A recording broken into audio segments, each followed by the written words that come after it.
Thank you so much. Good morning. It is 9:31 a.m. on August 8th, 2023. The meeting of the Public Safety and Human Services Committee will come to order. I'm Lisa Herbold, Committee of the Chair of the committee. Will the clerk please call the roll? Councilmember Mosqueda. Councilmember Nelson. Present. Councilmember Peterson. Present. Vice Chair Lewis. Present. Chair Herbold. Here. 5 present. Thanks so much. On today's agenda, we have 4 items. We will hear the appointment of Josh Sattler as the Court Administrator of the Seattle Municipal Court. We're also going to be receiving the 1-year report from the 988 Suicide and Crisis Lifeline serving King County. We'll be hearing from the Human Services Department and King County on both the Seattle Community Safety Initiative and the King County Regional Approach to Gun Violence.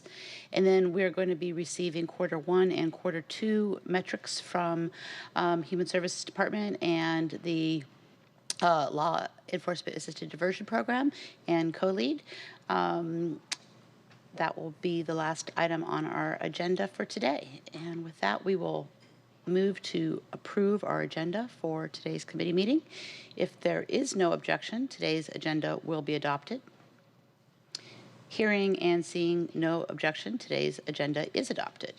At this time, we'll transition into public comment. I'll moderate the public comment period in the following manner. Each speaker is given 2 minutes to speak. I will alternate between virtual and in-person public commenters if there are both, but it appears that there's only virtual commenters today. I will call on each speaker by name and in the order in which they registered on the council's website and on the sign-in form. If you have not yet registered to speak, but you'd like to do so, you can sign up before the end of the public comment session. Once I call a speaker's name, if you are using the virtual option, you will hear a prompt. And once you've heard that prompt, we ask that you press *6. That is necessary for you to unmute yourself. We ask that you please begin by stating your name in the item which you are addressing. Speakers will hear a chime when 10 seconds are left of the allotted time. Once you hear that chime, we request that you wrap up your comments. If speakers do not end their comments at the end of the allotted time provided, the speaker's mic, unfortunately, will have to be muted after 10 seconds to allow us to hear from the next speaker. Once you complete your public comment, we ask that you disconnect from the line and encourage your continuance following the meeting, and you can do so via the Seattle channel or the listening options on the agenda. We've got 3 people signed up for public comment. 3 are virtual, and there are none signed up to speak in person. So we will start with the speakers signed up. First, Howard Gale, followed by John Schiff.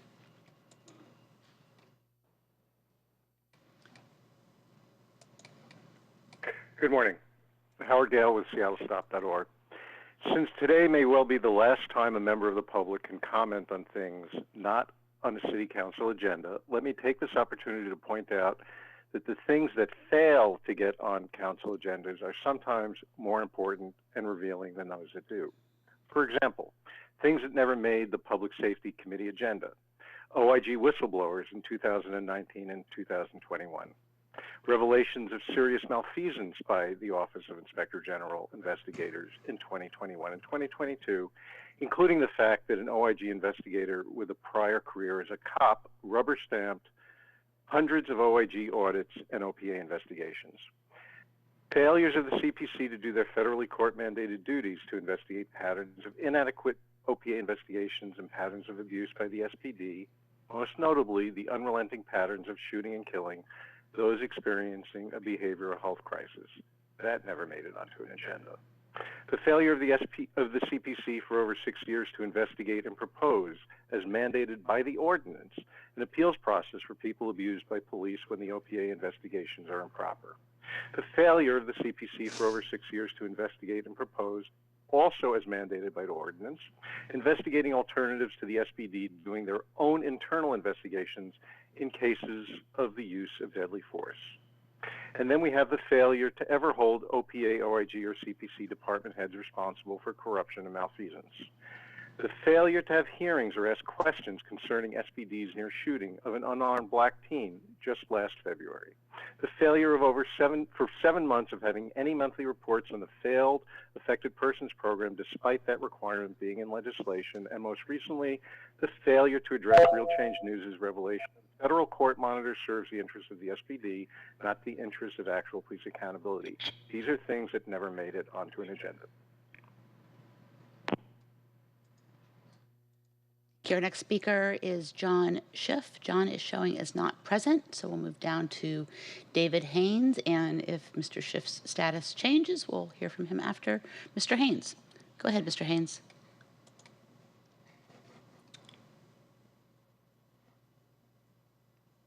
Thank you, David Haynes. Why is City Council still going out of their way to sabotage the integrity of police reform?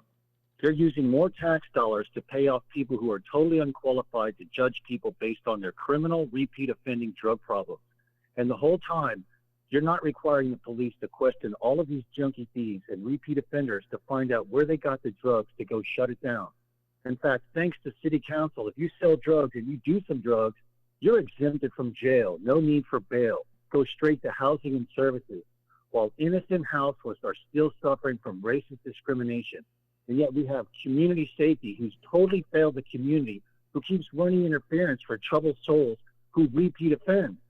This council leadership has tripped progress into a societal mess, attempting to manipulate skin color percentages at the expense of judging content of character. We really need new, trustworthy leaders. You all have undermined public safety repeatedly. Thank you. Our last public speaker is still showing not present. I'm going to call for Mr. John Schiff. Let's see if that status changes. John Schiff. Okay, John is still not showing as present. So with that, we will conclude our public comment period and move into our items for today. Mr. Clerk, can you please read in item number 1? Agenda item 1, appointment 02581, appointment of Josh Sattler as court administrator, Seattle Municipal Court. Thank you so much. Folks, come join us at the table, please. And as we are joined at the committee table by our presenters, I'll start with some introductory remarks. We're joined today by the Seattle Municipal Court presiding Judge Faye Chess to present an appointment of Mr. Josh Sattler as court administrator of the Seattle Municipal Court. The Seattle Municipal Code requires a court administrator be appointed by the judges of the Seattle Municipal Court, subject to confirmation by a majority of the City Council. The court administrator guides a staff of 200 employees to coordinate all administrative and operational functions of the Seattle Municipal Court as the court's operations executive. This work includes leading much of the court's internal diversity, equity, and inclusion work, leading strategic initiatives, and allocating resources for efficient function of the courts. Mr. Sattler has been serving as interim court administrator for about a year now, the latest role in his 9 years of service with the Seattle Municipal Court. With that, I will hand it over to presiding Judge Chess to present the appointment. Thank you.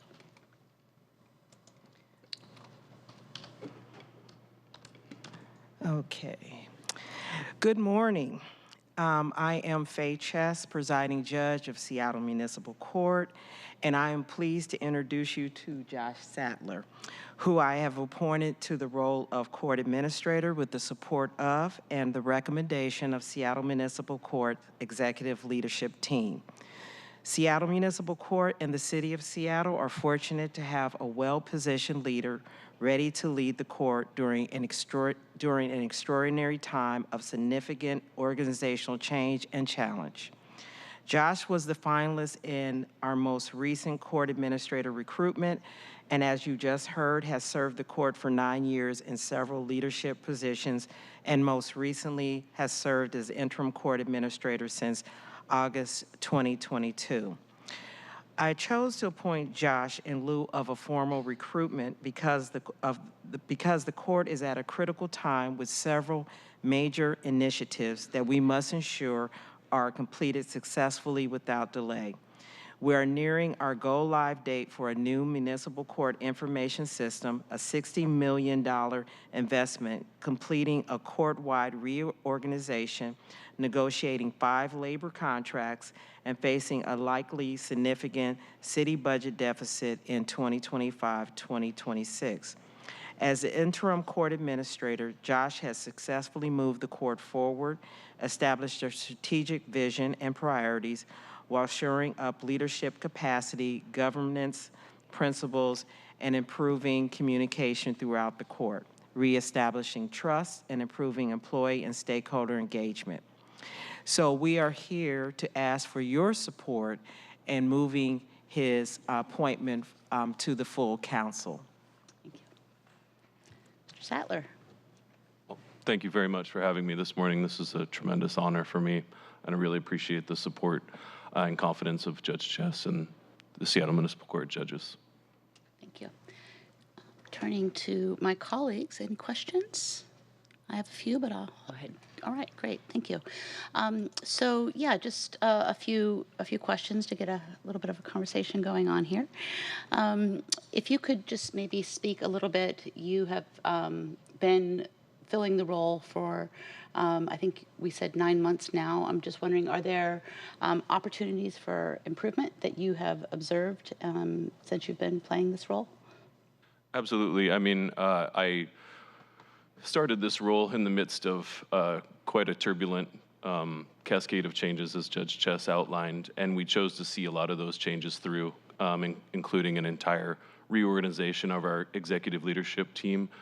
We used to have an 11-member executive leadership team. We've condensed that down to 4. We've completely reorganized the areas of court operations into 4 more streamlined, less silo areas.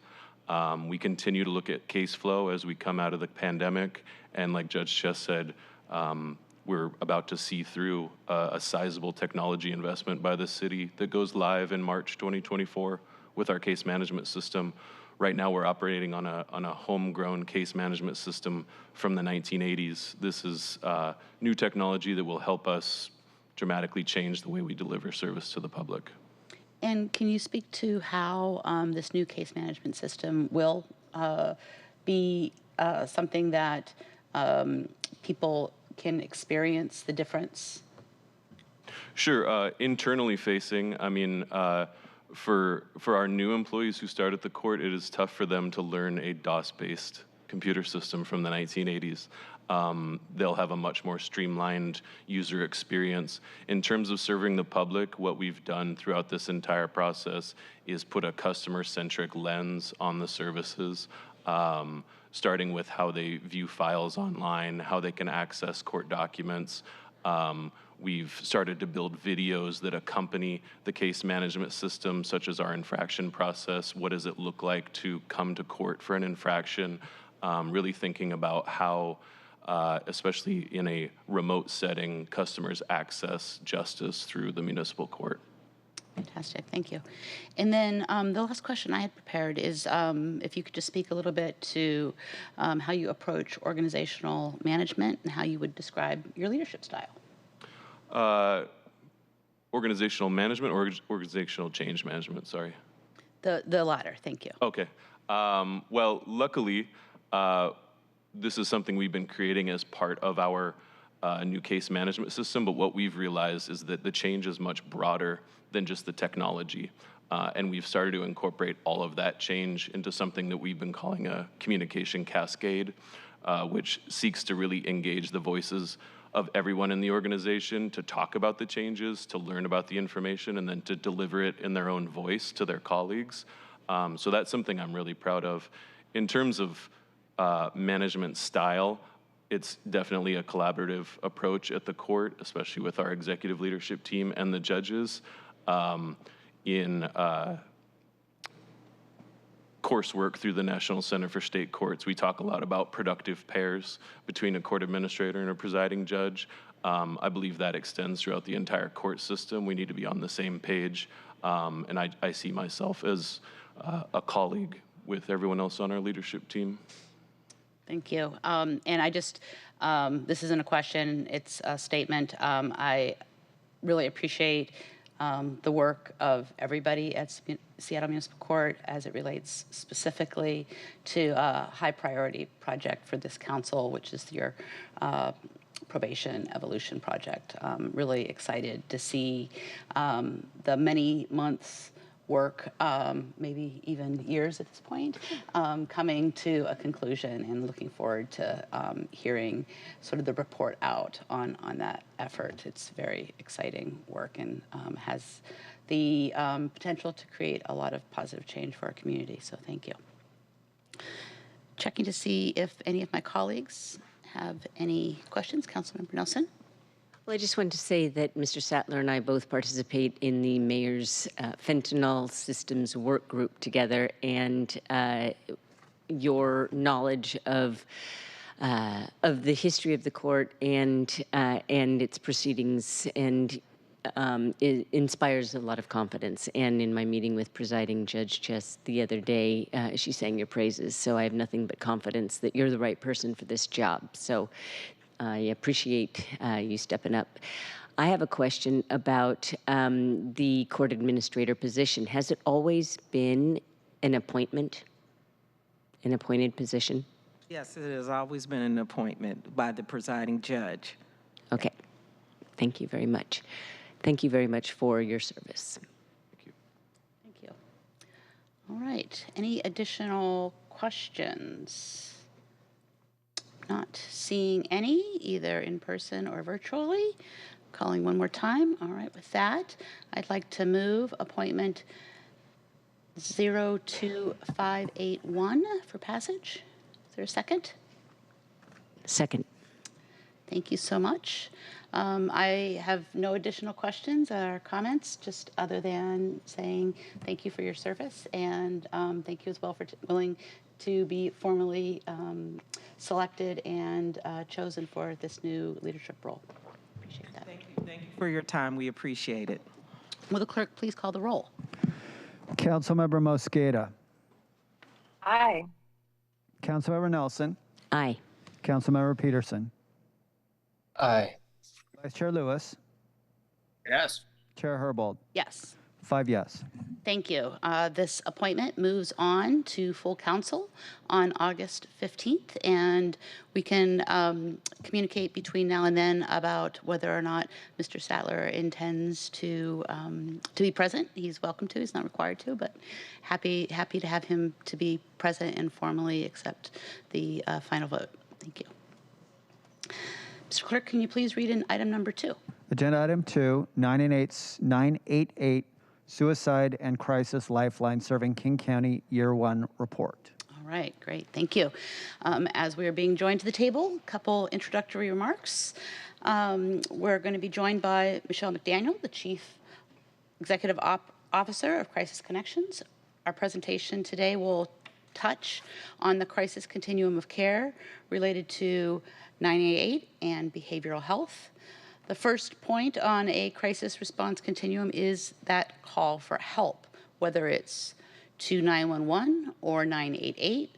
The new nationwide 24/7 phone number to call for behavioral health centers is health crisis is 988, and it is celebrating its first year of operation this summer. In June of last year, several partners from King County, as well as Michelle, joined us in this committee to discuss plans for the 988 launch. So it is very appropriate that we are back here again to find out how that went and where we're planning to go. The number itself is, of course, an easy-to-remember hotline. It's intended to connect people in crisis to compassionate, accessible care and support for anyone experiencing mental health distress, whether thoughts of suicide, mental health, or substance use crisis. And people can also dial 988 if they're worried about a loved one who may need crisis support. The federal vision behind 988 goes beyond someone to talk to. In the long term, 988 will be built out to also include someone to respond, such as rapid crisis response services for people in behavioral health crisis, as well as some place to go, meeting places for people in crisis to stay and recover while receiving treatment. Washington State is ahead of other states in 988 implementation. Thankfully, we were one of only 4 states to rapidly enact a 988 infrastructure bill, complete with funding. This was back in 2021. Earlier this year, I had the privilege of testifying in support of House Bill 1134 from Representative Orwell, endorsing 988 rapid response crisis teams, recommendations for training and liability protections. That law went into effect last month. Appreciate that our state legislators continue to lead the way on implementation of the full 988 vision. With that, pass it on to Michelle McDaniel. Thank you. Thank you very much for that introduction, Councilmember Herbold, and good morning to the entire council. I'm very pleased to be sharing with you our one-year report for 988. Again, I'm Michelle McDaniel. I'm the CEO of Crisis Connections, and I'm going to provide you a little bit of background about our organization before we launch specifically into the presentation with the update. And I'm going to attempt to move the slides forward. There we go. What we'll discuss today, of course, is an overview of the 988 system, its role within the crisis behavioral health system, as well as, of course, the year 1 report about how it's going within Washington State, as well as King County and Seattle. I'll talk a little bit as well around how we're doing coordination work between 911 and 988. And then we're now in year 2 of the 988 program, so we will be able to give you an update on what is ahead for this year, and I'll leave some time for questions and answers. So very briefly, my organization has been operating since 1964. We are a nonprofit organization. We have been operating crisis lines for a very long time. In fact, we are offering the 24-hour crisis line for King County. It's the second oldest crisis line in the United States. But as you can see on this slide here, we offer many programs that are focused on helplines, text, or chat. And that includes, of course, covering the King County as well as 8 other counties in Washington State as a 24-hour crisis line. I'll also call out King County 211, which we launched in 2006 for information referral. We're really pleased to be a provider of a program we call One Call that particularly Councilmember Herbold has been a champion for. This is a dedicated line for our first responders in King County and Seattle to be able to call en route, or when they get to the scene of a situation where it appears that there may be a behavioral health component, they can talk directly with one of our behavioral health clinicians to get support on that call. And again, many other programs that also cover across Washington State as our focus as a behavioral health nonprofit.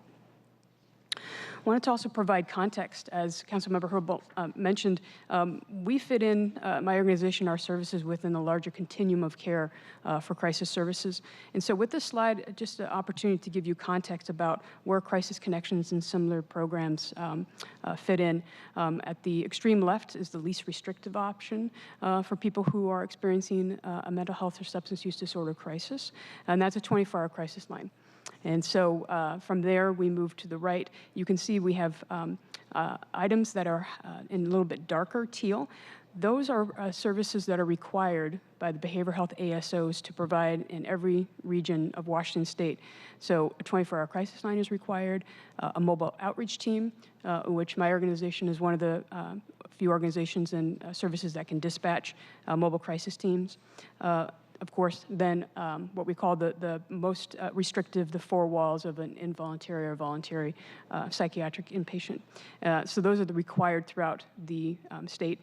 In the lighter green are those that are optional. And so one of the lessons here is that throughout the state, there's a wide variety of behavioral health resources depending on what part of the state you live in.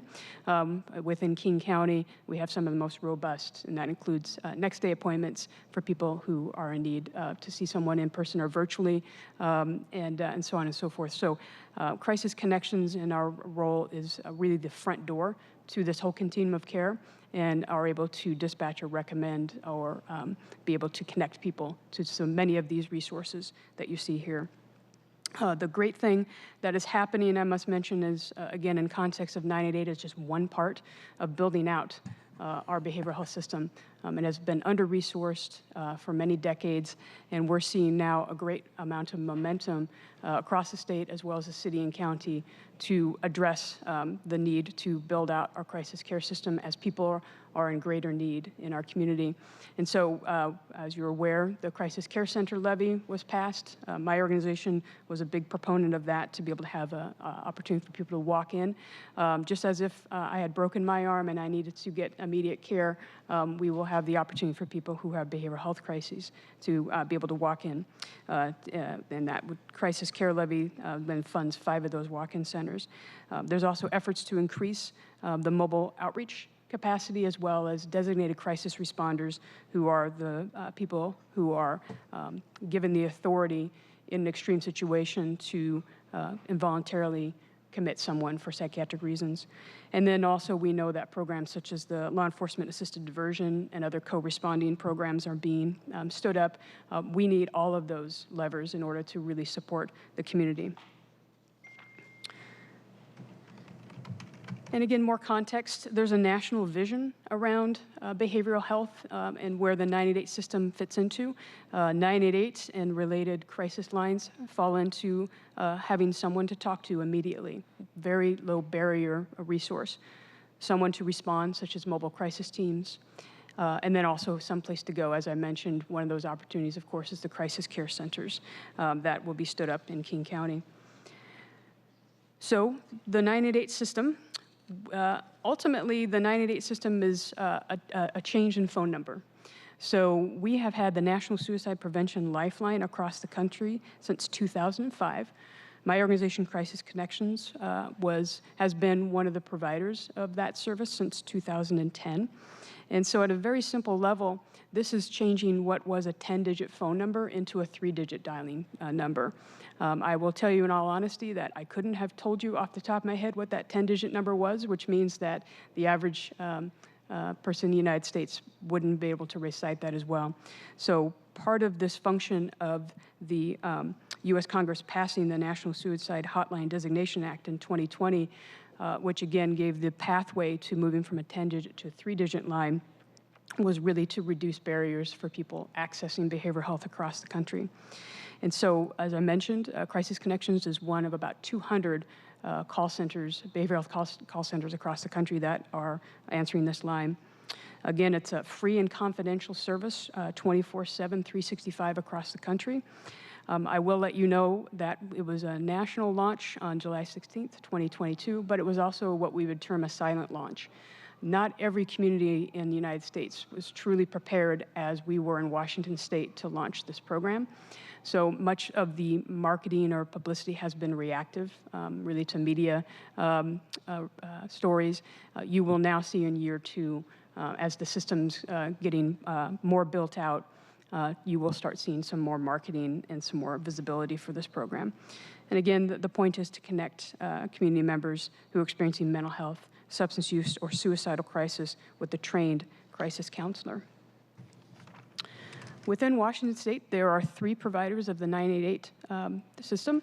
Of course, Crisis Connections, but also our partners over at Frontier Behavioral Health, which, as you can see from the map here, are supporting Eastern Washington, and then Volunteers of America of Western Washington. Crisis Connections, we are the first line for those calling from a King County area code.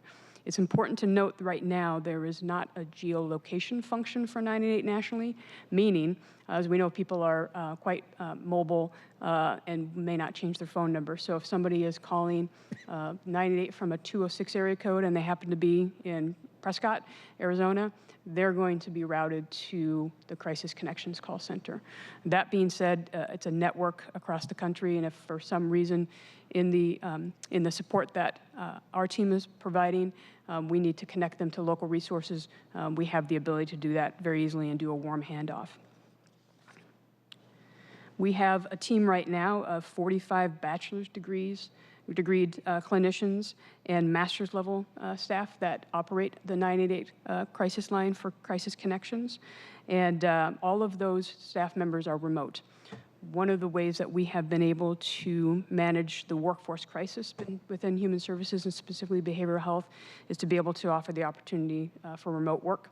That has been quite successful, but it allows us to have employees and people answering this line across the country. Specifically, we have employees in Texas, Arizona, New York, Mississippi, and Ohio that are answering the phone when the 988 rings. And again, they are highly trained in being able to be able to connect to local resources. That has not been a barrier. So what happens when you call 988? Well, first there's a phone tree to be able to connect you to specific specialized services. So again, it's when 988 is dialed, it goes to the National Call Distribution Service, which is operated by an organization called Vibrant Behavioral Health. So they are contracted with the federal government to provide essentially the back-end routing services, and also to make sure that there is criteria for all 988 call centers must adhere to and standards. So that call is routed first to that general switchboard, and you will get an automated answer, and that will offer you opportunities to press 1 to be connected to the Veterans Crisis Line, 2 to receive your services from 988 in Spanish, as well as connecting if you press 3 to the Trevor Project for those who are LGBTQ plus populations, but under 25 years old will be connected to the Trevor Project. And then something exclusive to Washington State is we also operate the Native and Strong Lifeline. So as I mentioned before, there's 3 988 providers in Washington State. Volunteers of America has stood up the nation's first and only helpline dedicated to our Alaska Native and American Indian population. So we're very proud of that, and we hope that that's replicated in other states.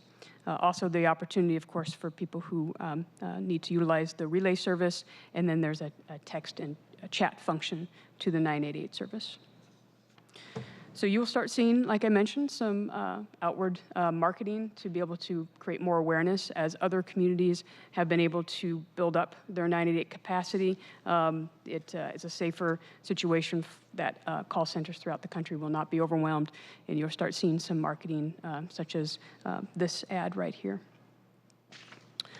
So what are the top reasons so far that people are contacting 988? So the first probably wouldn't surprise you. Those are people who are reporting suicidal ideation or to the next extent have a specific plan. We have quite a few people, probably about 30%, that call because they're seeking help for someone else. They're a teenager, a parent, a spouse. We also have a high number of folks that are calling because they need de-escalation from a behavioral health crisis. Sometimes it's simply just an empathetic, compassionate listening ear of what people are seeking, and then also connections to resources. As you've heard, we are able to be that compassionate listening ear. About 80% of the calls that we take we are able to resolve at that level. So another 20% or so are we bringing in additional resources to support folks and really try to prevent the next crisis. So de-escalate the crisis at hand and then prevent the next crisis. I wanted to go briefly into what I call the anatomy of a 988 call, just to give you a sense and flavor of the focus. And again, this should look very similar across the country. But for us, what you can expect in particular is, as I mentioned, less than a minute, the phone will be picked up by the recording, and you will have the options, as I listed earlier. It'll actually get to a human being, a real live person, within 30 seconds, and that is one of the standards for 988.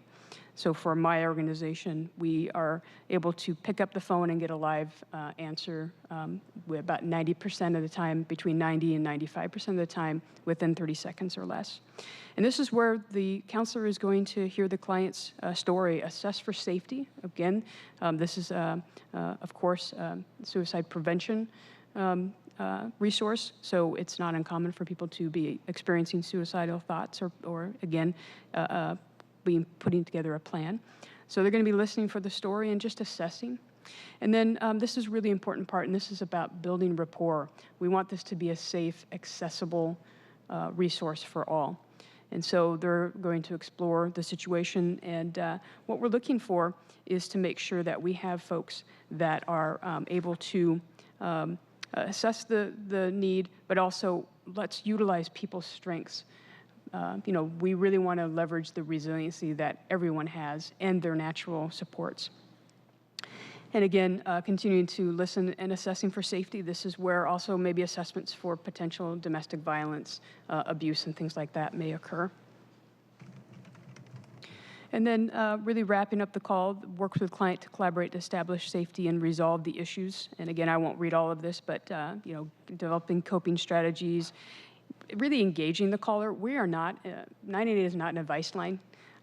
It again is to try to engage people in figuring out the navigating through the crisis and also preventing the next crisis.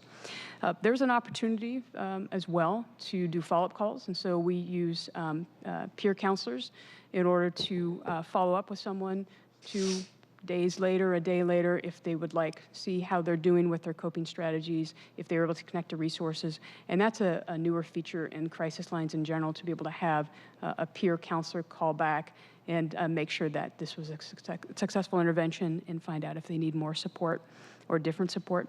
And then again, for 80% of the calls, I have the opportunity to close out the call. Always invite them to call back anytime, make sure their emotional state is stable, and then move on to the next call. So some outcomes for 988. The most common outcome is that we've been successful in de-escalating and that there's no threat to themselves or others. This includes also safety concerns established using least restrictive interventions. As I shared before, there's a whole continuum of care. We're always looking for the least restrictive option for people in order to support them, such as a next day appointment, potentially a mobile crisis team coming out to their home, so forth. Referral to community resources and follow-up services I mentioned, mobile crisis team, and in more serious cases, a designated crisis responder if we feel there may be a possibility where someone needs to be involuntarily committed for psychiatric services and care. And again, that's less than 5% of all interactions. And then the last is first responder intervention, meaning that there may be a life safety situation that we're not able to resolve. Quick question on this slide.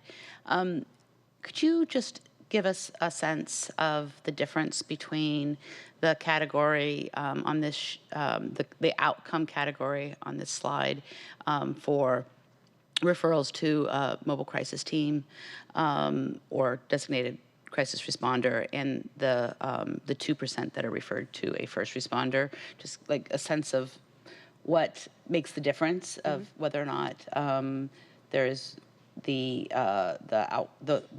former outcome and the latter outcome, and whether or not for the first responder intervention, is that exclusive to fire, police, and paramedic, or is it broader than that? Great. So I'll address the first question, which is essentially when our clinicians are assessing if there's additional services needed, what distinguishes recommending a mobile crisis team or a designated crisis responder or something more immediate like a EMS or fire or police? It's really about the caller. Are they cooperating? Are they safety planning with us? Are they able to bring in other people within their circle to help support them? There is a lot of art as well as a little bit of science to this and the best practices around crisis intervention. If we have a situation where someone, for example, is expressing very clearly suicidal thoughts, has a plan, has a means, and is not safety planning with us, is not actively working to move to resolve it, that would be one of those very rare, statistically, situations where we would be bringing in 911 and reaching out to them. The 988 call centers are not able to trace any calls, nor do we want to. We are able to get caller ID, and in the most extreme case, would dispatch out 911. But really, it's such a rare part of what happens in the intervention, but it does occasionally happen, and that really is truly when we have concern about someone's safety, either themselves or others, and they're not collaborating with us and not resolving. Thank you. And then I'm going to invite you, I think I know the know the answer to this question, but the referral to community resource or follow-up service, invite you to speak to the capacity and the access that you have to those necessary services. Absolutely. So when there is determined a need for additional services, that's a struggle. So I mentioned many times the mobile crisis teams or the designated crisis responders. If we are determining and working with a caller to say, yes, I'm willing to have a mobile crisis response to my home to be able to work, and they come out in two-person teams as behavioral specialists, there may be very extensive wait times for that. In the case right now for designated crisis responders, it could be days. And that's a situation where we have determined that someone needs to be evaluated for further services, including the possibility of involuntary detainment. So when we have lack of resources to be able to say, here's the next step, what ends up happening is, A, we're not helping to resolve the crisis. We also find that people are utilizing crisis connection services as their mental health provider. And again, we're the short-term crisis intervention, again, trying to resolve it, but we end up maxing out our services. You know, we've now we have nearly 675,000 contacts every year with the community. You know, that's a threefold increase from, 8 years ago, and particularly before COVID, a massive increase. And so we experience firsthand the lack of resources across that continuum, and ends up putting people in more of a situation to receive services from us when really they need more intensive wraparound services. Does that help answer your question? It does. Thank you. Thank you. Some numbers for you, as I was just mentioning. We are also, you can see here, we have the launch date of July of 2022, and you can see a steady increase in calls. So statewide, we're averaging 6,000 calls per month from the 988 line, 28% increase since launch compared to the prior month. And then overall, we're trending 45% call volume increase if we look at the same period, January through May. So we are reaching people, which is wonderful. But to my point earlier, the more people that are contacting 988 means statistically the more people that need additional services and support. And when the rest of the continuum is not built out, it creates a crunch there. One of the areas that we have been focusing on at Crisis Connections is to really package what I call the ecosystem of the continuum of care. So we have, of course, 988 we've been talking about. 911 is an integral part of the continuum of care. And then, of course, 211, which I mentioned before, and this is connection to resources, and really want to make sure people understand that the 211 system, which is not the topic today, but there's an area where we are really working hard to be able to adequately fund. That is the prevention component of all of this. Ultimately, what we would like to do, what I would like to do, is see a decrease in calls to 988 over time because the need is not there at that crisis level. It's being resolved earlier, and building a strong 211 system, which is national, but does not have the funding that 911 and 988 have, would be a tremendous asset in really making an impact in being able to support the community. I want to talk briefly about what are the different lanes, so to speak, between 911 and 988, and how do we work together. The focus of 911 is to be able to assess very quickly and get the right resource out again, in a very short period of time. It's prompt dispatch, and this is, as we are very familiar with, it's around life safety, fire, medical crime. We have become inappropriately dependent on the 911 system, on EMS, on law enforcement, on fire, to be able to respond because it is so quick. And when there is a crisis and we need to be able to support people, and there is a multi-hour or multi-day response within the behavioral health system, it often then escalates to a 911 call. And so we want to divert that. 988 ideally will be a number of things, not just quick response, as far as being able to talk to someone, but we want to be able to make sure that we can get the additional resources out and stop this dependence on 911, which should be focused more on what is listed here. And then in 988, as I mentioned before, it's about assessing, it's crisis resolution. When we hear a term of suicide, it's a very different response when a 911 operator hears that, which is immediately, we need to get somebody on the scene. When we hear that at 988, it's a cause for more questions and building rapport and understanding. And again, it's about life safety, but for the most part, our clinicians are successful in being able to de-escalate and not have to send out additional resources from the emergency system. And then that crossover, like I said, less than 2% of calls that come in really get to that point where we do need to dispatch and include 911, and that is when someone is actively not working to de-escalate a situation. Just another question here. May I? Thank you. Just another question in this area, and you may have covered it, but I just feel the need to lift it up again because I have heard concerns about the fact that some people who are practitioners in this area believe that we're moving away from better integrating 911 with 988. Understand, of course, that we want to make sure that the right first responder shows up, but I have been led to believe that there have been some specific steps that the state has taken to make that actually that integration more difficult. I'm wondering if you could speak to that a little. Absolutely.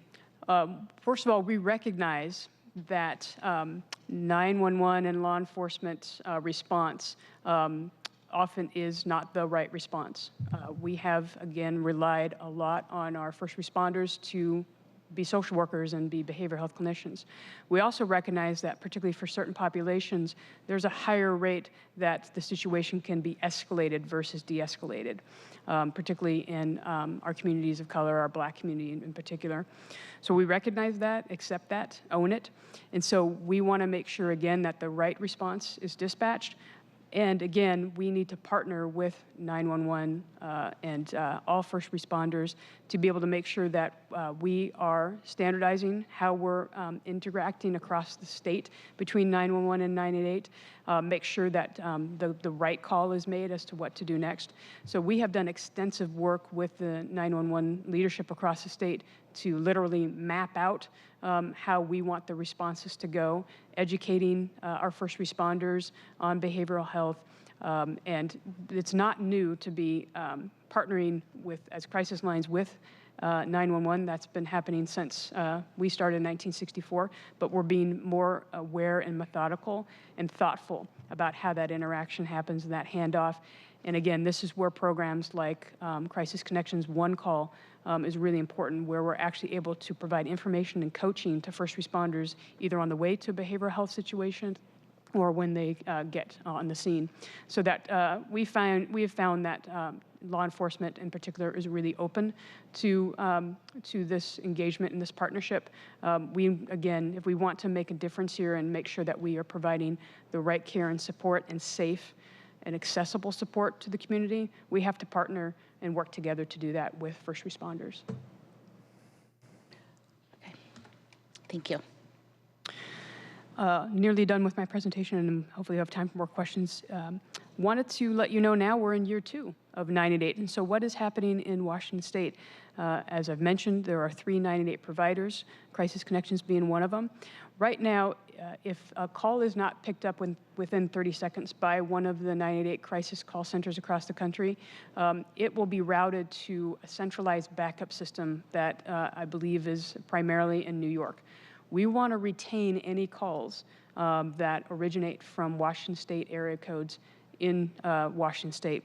So we are rolling out this fall backup system. So if a call to 988 to the area that Crisis Connections covers is not picked up within 30 seconds, that call immediately rolls over to one of our 2 partners, either Frontier or Volunteers of America, and that will happen throughout the system.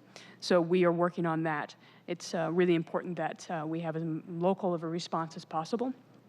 And then we're expanding the chat and text capacity that, as I mentioned before, is possible. So Crisis Connections will be adding that. Right now, we've been focusing on answering the helpline. We'll now be getting into offering our interventions through chat and text. Right now, that's an increasing mode for people, particularly, as you can imagine, younger people feeling more comfortable and safe interacting with 988 through those options. And then we will be launching early next year co-location. We will be embedding 988 clinicians into 911 PSAPs. We will be likely starting with Valleycom in South King County.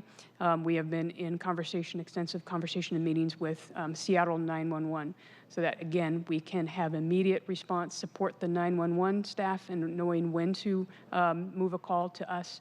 And so we expect that we're going to have even stronger support intervention, and again, get the first response being the right response. Thank you for mentioning that last effort about working towards co-location.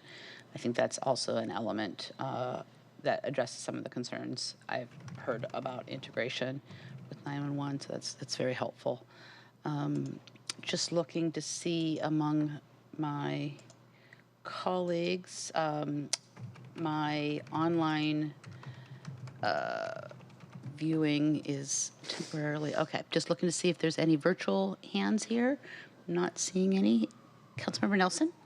I might have misunderstood, but did you say you're trying to back up all calls? And I asked that because I'm wondering about your data storage capacity. And for example, if a behavioral health professional wants to reach one of the service providers to confer about someone who is seeking ongoing help, is that possible? Great. So let me first clarify what I meant by backup. So the idea is that if a call comes in to Crisis Connections and we're not able to pick it up, it doesn't leave, that call doesn't get routed out of the state. It stays within the state. But to address your question about are we literally recording calls and so forth, again, we want to make sure that people understand and we honor the fact that as much as possible, when we are operating Crisis Line, that they are confidential and safe. That's one of the hallmarks of people being able to call and feel comfortable. Now, that being said, there's times where, again, we do collect information from the caller willingly because, yes, I'm willing to have next day appointment, so we need information there. And then the calls are recorded by Vibrant, only for quality assurance, however. We have very, very strict HIPAA laws that we subscribe to, as well as for National Call Center. So if we have a situation, though, where if I understand your question correctly, that we need to roll back the tape, for example, right. We would only do that for to be able to assess whether or not we did the right intervention. It would not be used in order to track an individual, but it would be used only to make sure that we were evaluating the response and whether or not it was adequate. Thank you. Any other questions or comments for CEO McDaniel? Councilmember Mosqueda. Thank you so much. Thanks for the update on this. I know we're all excited about the opportunity as well in the future to be able to have 988 connect people with the alternative crisis responders, as the chair noted, with the hope that when people see somebody in crisis, they can know that someone without a badge and a gun might show up to have the ability to treat people that we're seeing, experiencing crises on the street or in our communities on a regular basis. So that's exciting to know that that's on the way. And also just wanted to ask you if you could comment on whether or not, if we're seeing somebody who is having a crisis right now, if we should encourage them to call 988. Or if we see somebody having a crisis, if we should call 988 as a good way to try to get them direct services before calling 911. And then while I have the mic, I just want to thank you for your work. I think the last time I saw you in person was when we were announcing collectively at King County in partnership with community partners, the proposition to bring the 5 crisis care centers to fruition and support for the workers who provide those services. And your speech was really amazing and impressive, to be able to remind people that you are working around the clock and still don't have the appropriate places to bring people to allow them to heal was really moving. And congratulations on a win. And thanks again to the voters for supporting that effort. You, I think, have made a tremendous impact by helping to bring that forward. So thank you so much. Much appreciated, and thank you for your question. Yes, we want people to call 988. We, in Washington State, as Councilmember Herbold mentioned, we're one of 4 states that have funded this resource, and so we have the capacity when to call 988. If this is an immediate life safety issue, if somebody is running in and out of traffic, somebody looks like they may harm themselves or others, that's a 911 call. That's when you need to make sure there's an immediate response, and that's the right resource at that time.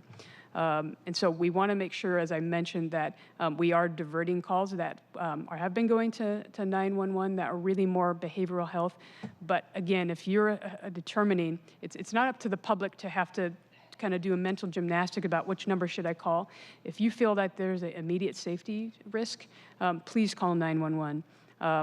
The other component of this, though, was, again, as I mentioned, we are really working closely with 911 as a 988 provider to make sure that if a call does go into a different channel, there's no wrong door, and we'll get the person to the right place. But again, if it's an immediate life safety issue, harm to self or others, crime in progress, things like that, please, we do want the public to call 911. Thank you so much. Thank you. If there are no further comments or questions just before you go, I just want to again thank you for everything that you've done to both Stand Up 988. Thank you for your advocacy on the One Call project that I think is so critically important to help assisting first responders. And thank you for your willingness to come back and speak to us today, a year after your launch. And I am also looking forward to joining you in a listening shift later this week, so that'll be great. Very soon now, in just I think another couple months, the city will be launching its own dual dispatch program where both police officers and a new care team of behavioral health responders will come to the scene of certain calls. Officers are not required to stay, but they are going to have situational awareness when the care team is dispatched. And as we know, it's really important to have clearly defined response protocols. So we're always sending the appropriate resources, but not just to only focus on who's responding, although that's very important. We also need to maintain the view and the reality that the need for help lasts longer than just the response. I referenced the discussion going on in Washington State around the integration of 988 and 911. There is a recent landscaped analysis authored by professionals at the UW School of Social Work, which looks at the statewide behavioral health crisis continuum as presented to us here today. There are a couple of recommendations coming out of that analysis that I would really love to share with the public and committee members. It does recommend that every single region of the state have co-response programs available as an essential crisis service.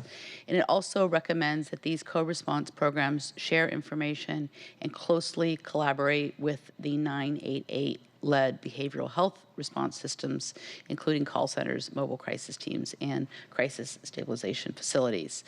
I think those are really important recommendations for jurisdictions throughout the state to stay focused on. I'm confident that we are focused on that integration here in King County. The rollout of dual dispatch in another couple of months, and as Councilmember Mosqueda mentioned, the April approval of the King County Crisis Care Centers levy. These are important milestones in revisioning how we think about crisis response, but integration will take time, will require ongoing public attention and oversight, and developing not just the systems to respond, but the systems to continue to offer care as needed is something that's going to continue to need our focus. And really, again, thank you so much for your work in this area. Thank you so much for the opportunity. And thank you for your support, Council. That, Mr. Clerk, can you please read in item number 3 on our agenda? Agenda item 3, Seattle Community Safety Initiative and King County Regional Approach to Gun Violence. Thank you, Mr. Clerk. As people are joining us at the table, a few opening remarks. I want to thank everyone for joining us here today to continue our ongoing conversation around King community safety and the city's participation in the regional public health and data-driven approaches to addressing and preventing gun violence in our communities. We've hosted many previous briefings on this issue over the last several years. In 2021, we invited a panel of presenters from the Seattle Community Safety Initiative, including some folks who are joining us this morning, to share their approach to building community safety hubs in 3 Seattle communities. And we've also received several briefings from the Human Services Department on $12 million supported by the City Council to provide support for and build community safety efforts. Last year, we received briefings on gun violence prevention from multiple partners, including Public Health, King County, again, Community Passageways, Human Services Department's Save and Thriving Communities Division, and more. We've learned about the Regional Domestic Violence Firearms Unit. We've learned about the Harborview Medical Center Hospital-Based Intervention Program. We've learned about the Youth Leadership Intervention and Change Program, sometimes referred to as LINK, which I serve on the board for. And we've heard about the regional approach to gun violence reduction and how it is the only regional effort in the nation selected to participate in an 18-month White House Community Violence Intervention Collaborative. And we've heard from and learned a lot about the fantastic work of the Regional Peacekeepers Collective. I really appreciate you joining us here today, this morning. I do want to acknowledge that everyone joining us on this agenda item was impacted by a recent and shocking July 28th shooting at the Southeast Network Safety event. I know that each of your organizations were engaged in some way, either staffing the regular Friday night event to prevent gun violence and support healing, or in responding to the aftermath that very evening. I'm so grateful that there were no fatalities, but I recognize the trauma that you are all experiencing here with us today, and the frightening and senseless injuries that many of you engaged in this work are recovering from still today. I want to thank you again for joining us this morning to share your good work and your expertise despite this trauma. And with that, I believe the Human Services Department will be starting us off to talk about the Seattle Community Safety Initiative. Thank you.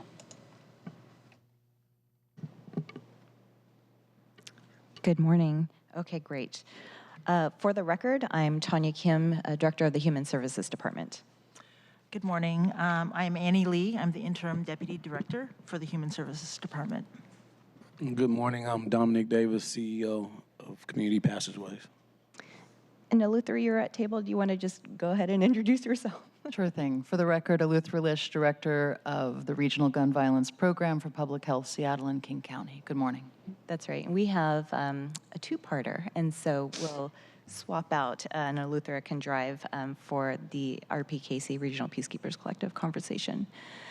I don't want to take up too much time, but it was very important for me to join table today and just offer my appreciation to council, to the mayor's office, Chief Diaz and others, but more importantly, want to acknowledge, as you have already shared, the importance of our community partners and what they do on a day in and day out. I think what's very unique, and Annie will describe the work itself, and CEO/founder of Community Passageways, Coach Dom, will fill in the blanks and help us answer any questions and really give voice to the work that's actually happening.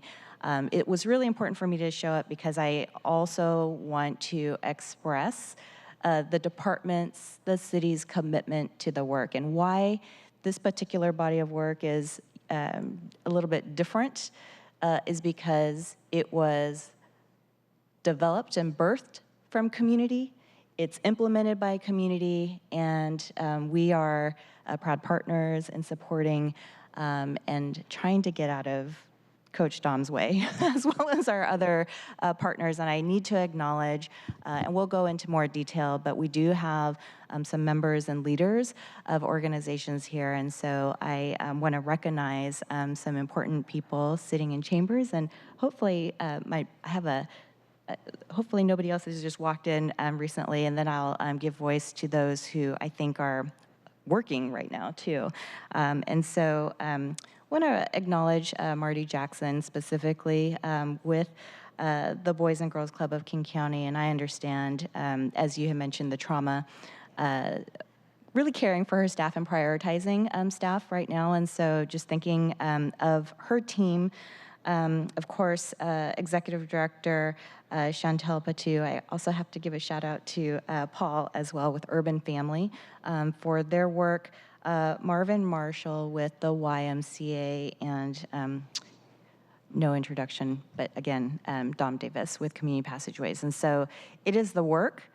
We are committed and really appreciate the opportunity to be here to talk about the model and a status update on outcomes and performance measures. So thank you.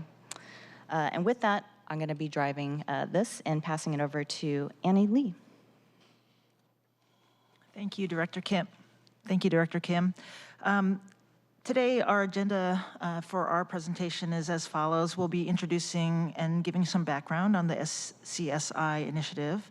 We'll also be talking a little bit about the partnership that SCSI has with SPD, the contracts and program focus areas, the metrics and program performance, and then we'll leave some time for questions. So this slide may look familiar to the committee, but we include this information to center the conversation around our mission and 6 impact areas. It needs to be shared in the Zoom Oops. Meeting. All right, we're having a little technical issues here. Okay, get the slide deck. This is what happens when I'm driving.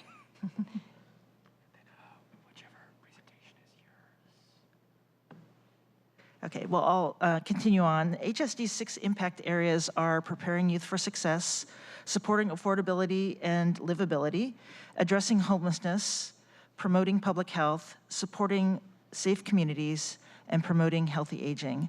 And so the Seattle Community Safety Initiative, or SCSI, falls within our Supporting Safe Communities impact area and within our Safe and Thriving Communities division. Go ahead, next slide. By way of background, in 2020, the City Council added $4 million to HSD's Seattle Community Safety Initiative. In 2021, the Safe and Thriving Communities Division was created at HSD, combining existing and additional safety investments. In 2023, the adopted budget included ongoing funding of $4.3 million for the SCSI work.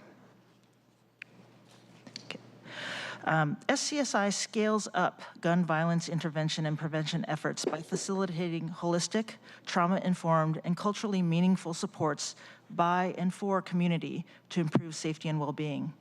SCSI began with Community Passageways as a lead organization, subcontracting to 3 other agency hubs.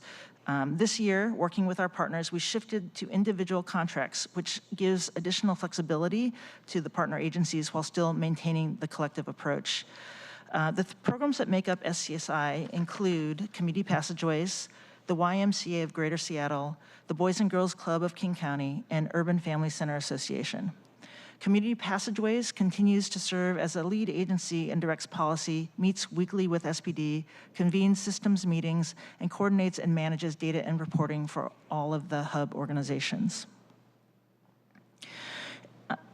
SCSI's partnership with SPD includes a memorandum of understanding outlining mutual goals, types of incidents for SPD notification to community passageways and the SCSI group, on-scene protocol, and expectations for ongoing communication.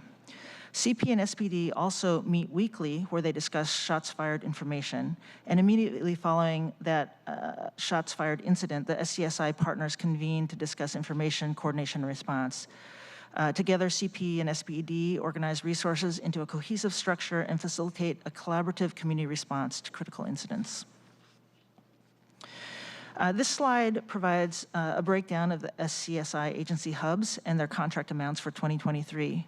Each agency hub serves their respective geographic region of the city with flexibility to lend support across service areas when needed.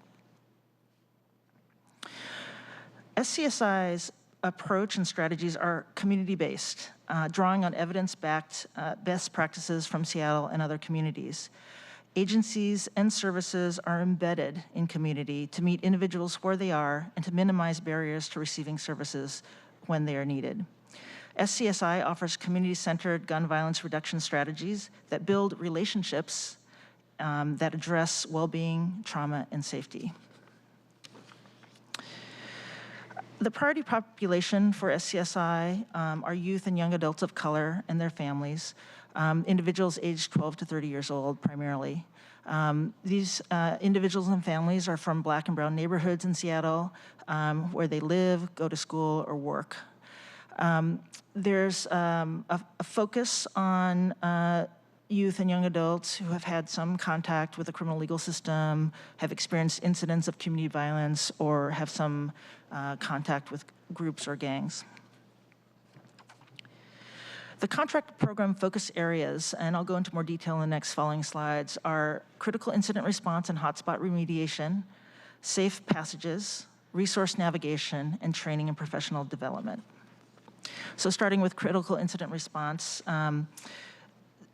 these hotspot remediation are focused on the ground support, expertise, and resources aimed to prevent, intervene, and de-escalate violence. This response accelerates recovery of those involved and aims to return people to everyday functioning. In some instances, SPD notifies the Community Passageways Community Safety Team Director, who then dispatches critical incident responders. Individuals and community members may also reach out to SCSI hubs directly for support. The Safe Passages activity includes a strategy that is based in schools by geographic regions to promote a zone of safety on and around school campuses. Safe Passages works to decrease and de-escalate fight disturbances and incidences of violence on school campuses and connects young people and their families to supportive services and providers who can meet their needs. The zone of safety is created by engaging with students, school administrators, teachers, community center staff, and neighboring business owners.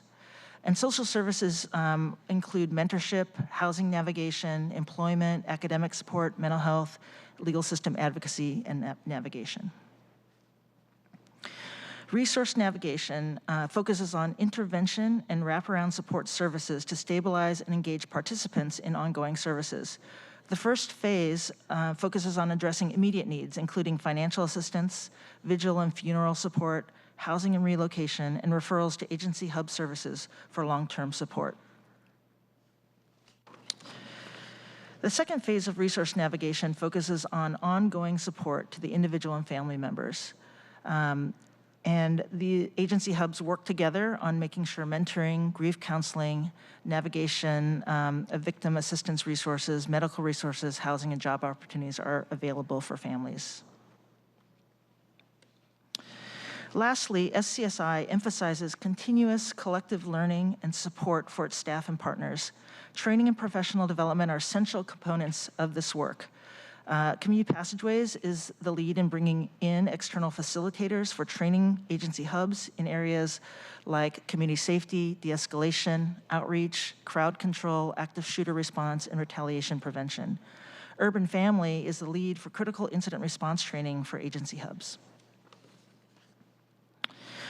So HSD works with partners to track contract performance goals. So we look at how much we do, how well we did it, and is anyone better off?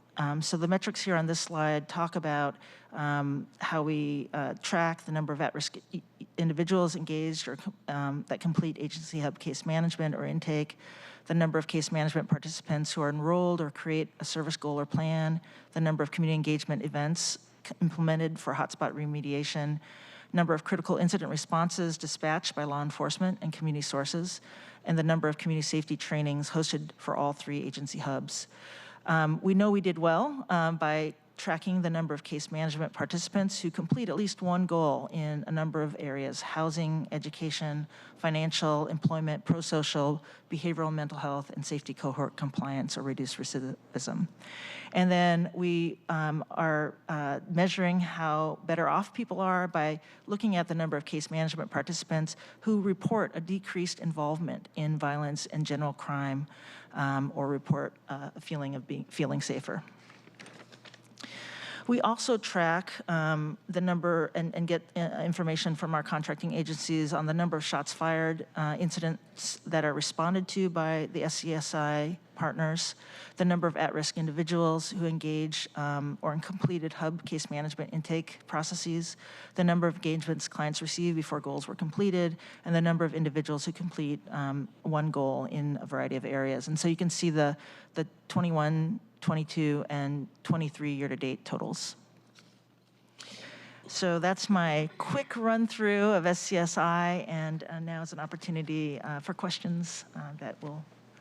Thank you. We'll have a second presentation, but I did want to pause here to see if there are questions associated with what we just heard from the Human Services Department on the Seattle Community Safety Initiative. None from Councilmember Nelson here with me. Any virtual questions? Not seeing any. I do have a couple of my own. Two questions around the programs themselves. On slide 8, there was a discussion of the program strategy and the protective factors that are identified as part of the program's strategy. I'm wondering if you could speak a little bit about how those protected factors were developed and established to be protective, and then secondly, as it relates specifically to safe passages, wondering are those safe passages programs informally established at particular schools, or is there an actual formal agreement with the schools that they serve? So I was having trouble hearing you. Oh. So I kind of heard you a little bit. Can you kind of repeat that for me? I can, absolutely. So first question relates to program strategy. There is identification of the protective factors that are identified and established, and I'm just wondering if you could speak a little bit to how that's done, how you identify these protected factors. And then secondly, as it relates specifically to safe passageways, just interested to know whether or not that's an informal presence at those school campuses, or whether or not there are specific agreements with the individual schools on your work there. Yeah, I'll address the protective factors. So the protective factors reference STC's ongoing work, co-designing an overarching theory of change for gun violence reduction and community well-being. We also look at research from organizations like Cities United, Johns Hopkins University, Ready Chicago, and academic research from 2009. conducted on Seattle, Boston, New Orleans, Syracuse, Flint, and Youngstown. There's a body of literature that talks about protective factors, especially for community-based interventions. Okay. Point of clarification for STC, that's the Safe and Thriving Communities Division within the department. So we've been working to align our investments. And the national data speaks volumes to being able to come up with protective factors also. Like 75% of homicides in the city involve guns, right? I mean, we know that already. The gun violence has increased on a national platform. And so when we start, when we start looking at what protective factors are, in my perspective, I look at it as like the boots on the ground work that we actually do. And what we're seeing, the trends that we're seeing in gun violence, we are able to sit down and analyze it and come up with the safety plan with the data, right? And so when you say protective factors, I know they're talking about different national studies, but here in our community, we have to look at our community and figure out what is a good safety plan for each area in our city, and where the hubs that we are operating out of, what does it look like to be able to operate from a lens of protecting and putting safety plans in those areas for the boots on the ground work through the training and everything else that Annie Lee just talked about in the presentation. The safe passage piece is something that we pulled from the Safe Passage team. Marty's team, Marty Jackson's team, started doing Safe Passage a while ago. And so as we came together and put this collaboration together, we all started training and working together to emulate that model. And so each safety hub works around a number of schools in those areas. And we do have agreements with those schools. We do have understandings with those schools. Those schools have opened up, some of them have given us space to be able to operate and do some circles. And actually we do community feeds. We feed the kids after school a few days a week. So a lot of times we are finding ourselves in spaces where we have had to step into schools that aren't in our safety hub area because there was a high level of violence or young people. I mean, there was some kids getting robbed at gunpoint at middle schools for a minute at one point. So once we heard about that, we pulled a collaboration together and decided we want to put a safe passage model in that space. So we would be there at lunchtime, we would be there after school, we'd be escorting kids to their transportation, whether that's metro or school buses or whatever it looked like. So safe passage is just like a number of things, and arms are growing out of it, and we're supporting families out of it, and it's some other things are growing from that service. Thank you. I've been a great fan of the Safe Passages program since I became aware of it as part of the Rainier Beach Beautiful Place to Live project, and tried before the pandemic to get it replicated in Denny and South, and am very happy that despite my unsuccessful efforts replicating it in that way, it has in a different way been replicated at that school campus. I know it's very welcome there. So, moving on to the contract performance goals and the program data. Just want to lift up that our Council Central staff have put in a request that the Human Services Department provide the reports from which this data was drawn. So I'm just going to second that request here. Really appreciate the way the slide is laid out to map performance metrics to the question that each is trying to answer. And so, again, it would be helpful to have the data mapped out the same way.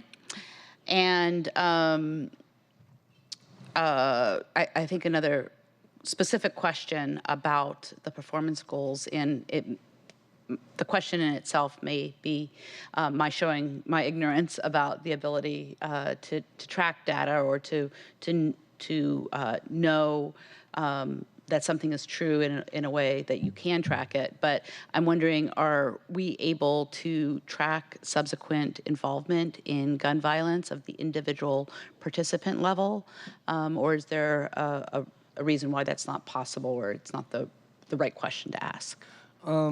Literally, when you ask me that question, it makes me a little uneasy because at the end of the day, we are very careful about how we document the criminal involvement, because we don't want to put anybody in a situation where we're collecting data of individuals that might have some vulnerability, right? Our goal is to help and aid, right? Also be a safety measure.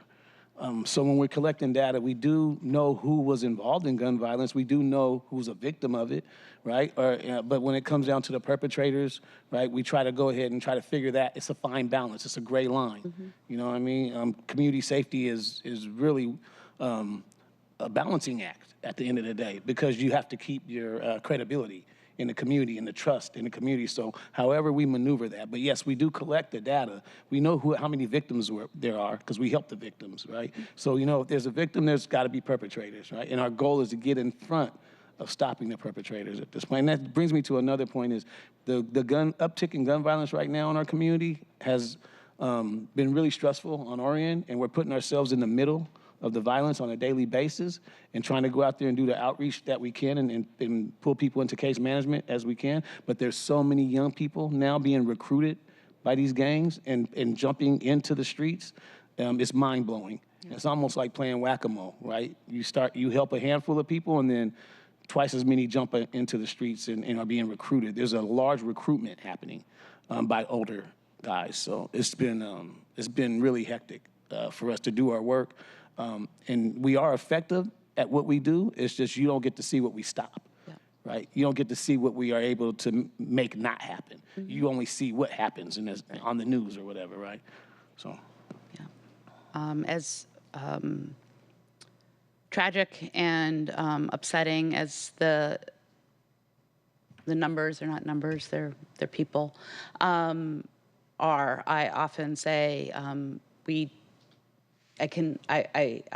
would hate to imagine the numbers and the people behind those numbers, how they would increase if you guys weren't out there doing the work that you're doing, all of you. And then my last question, can we put up the program data slide one more time? Because there is, I think, yeah, thank you. So it's just really startling to see that as of May, SCSI had already responded to as many incidents as you did in each of the last 2 complete years.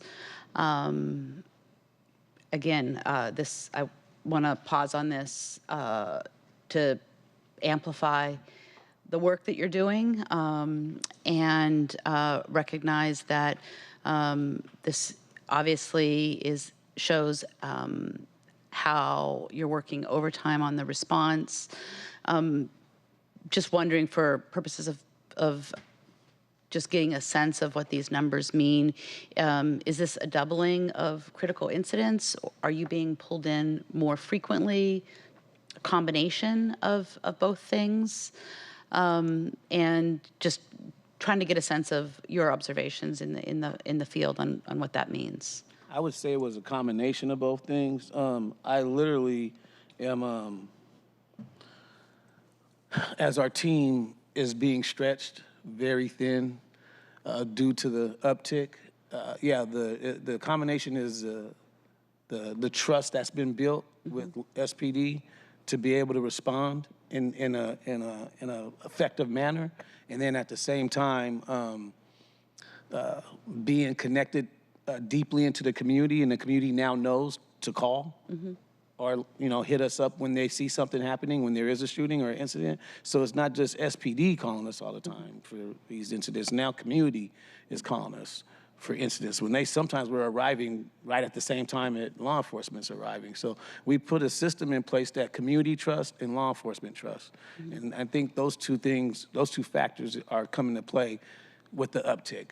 So we are answering more calls, and it's really stressful at the end of the day, because you're showing up at these spaces and seeing the carnage, the aftermath. And our team has been, I just got to put it out there, we have to do a lot of therapeutic healing services for these guys. It's been really traumatic. And a lot of times, since we're so connected to the community, these are relatives and people we're connected to, and friends, and sons and daughters of friends and nephews and cousins. So it's been pretty taxing. Thank you. All right, Councilmember Nelson.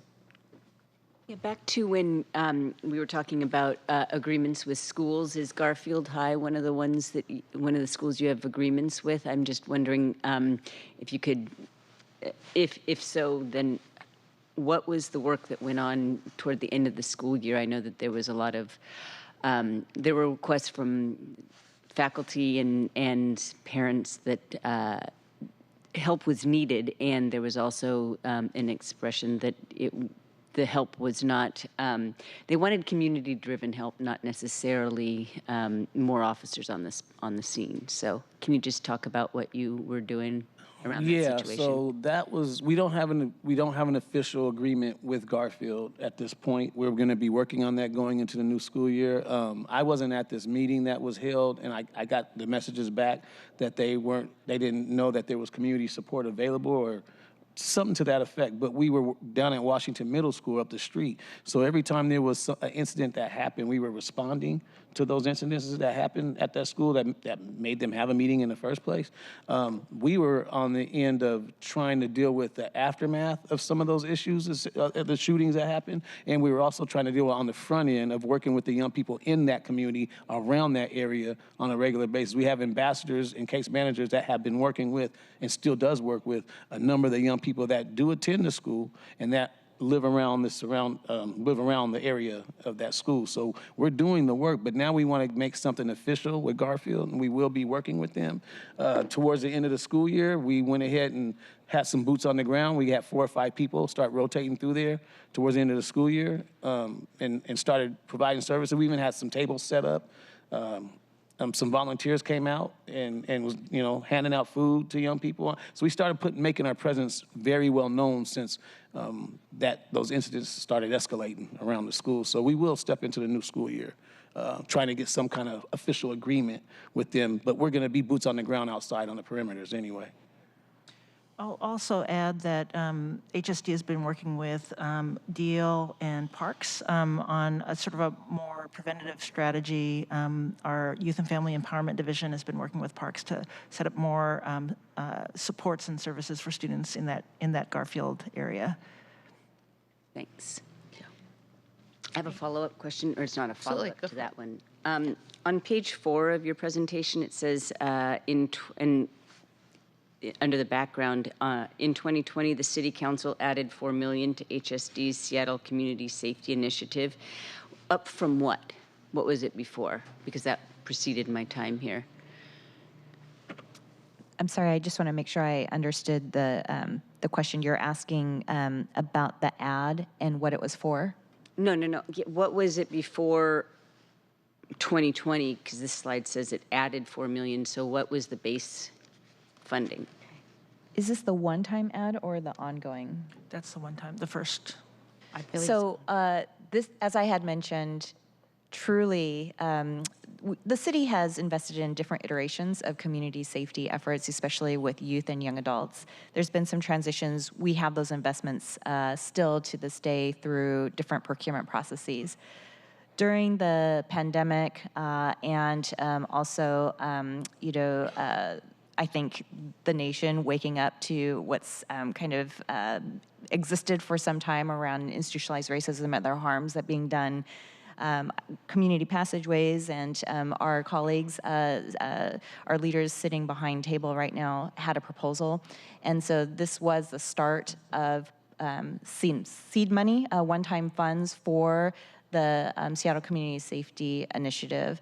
And then from there, after the one-time dollars added, we refined the contract working in part. This is actually a really good demonstration of collaboration. So, there's kind of the city contracting way, and then there's the community like, okay, so here's how we do it, and then melding it into a contract. And so then it became ongoing dollars after that. And so this is where it started. With the idea, with the program model developed by community, and council added the dollars here. Thank you. All right, thank you. Let's move on to the second part of our presentation. Okay, great, thank you.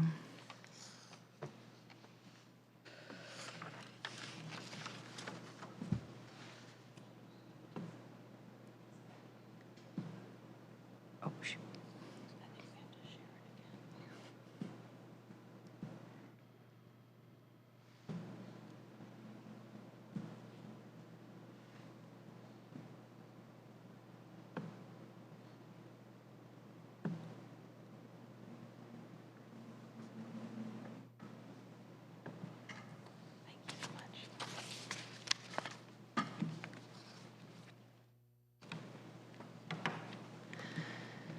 Chair Herbold, members of the committee, thank you very much for having us back.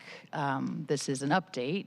You were kind enough to include us in a couple of different briefings. You mentioned early in your remarks that we came in and participated in some panels and then offered sort of an overview of the whole program. Before I begin, I'd like to acknowledge and thank the incredible work of our colleagues and partners at HSD and in the Safe and Thriving Communities Division, and the work that our collective partners are doing. I'd also like to comment briefly, offering my both heartfelt respect and regard for being able to work with Coach Dom Davis every day in this collaborative strategy to increase safety across our region. And also Chantel Patu of Urban Family, Marvin Marshall, the YMCA, and the Alive and Free program. And most importantly, I'd like to acknowledge Marty Jackson as well in the comments and echo what the sentiments that Chair Kim shared today. I think I want to point out about what happened in Rainier Beach just briefly, that in real-time communication with Coach Dom that evening, with Urban Family as their team was deploying, as Dom's team was deploying, and as everybody was experiencing the impact of what had just happened, I want to mention that Marty's team has been out in that parking lot since the inception of this initiative, and violent crime is down over 30% in Rainier Beach, in large part because of those efforts every Friday night for that team to be out there and to be supporting community and providing care and well-being and an emphasis on love and connection.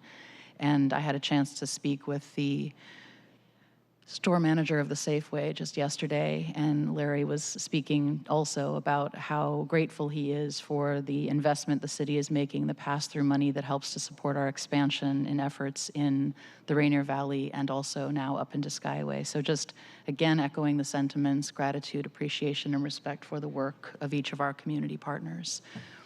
I'll be presenting at the request of Chair Herbold some updates on what's happening with the hospital-based intervention, and some data, some qualitative data and a bit of quantitative data, and then sharing a bit about where we're going from here. So thank you very much again for the time. Just because I'm not going to do a presentation on the whole model, but just a refresher and speaking to some of the incredible elements that are built into SCSI, and these are strategies that are both common and best practice or evidence-based across the nation. So you'll often see folks in this field talking about these particular strategies because, of course, they are what works. Our work for the regional approach, including some of the strategies mentioned, starting with things like shots fired review, notifications from law enforcement partners, including SPD, and increasingly South King County and the Sheriff's Office, conflict mapping, which is something that perhaps if you have questions about, I'll invite Dom to speak to, the knowledge and credible messenger approach. And I think I just want to tag in that question about the protective factors, that credible messengers are a protective factor in connection to a caring, positive adult is a critical element of helping young people resist violence and move towards more positive pro-social attachment and opportunity. Critical incident response, as we've heard, violence interruption, which is embedded in that, the hospital-based intervention that we'll speak to, hotspot remediation, the activities, much like what Marty's team is doing in Rainier Beach and our collaborative partners are doing across the region. Outreach and strategic community engagement. Referral happens as a result of everything to the right-hand side of this graphic, which are the referral pathways where young people, families in need are identified and brought into care and services.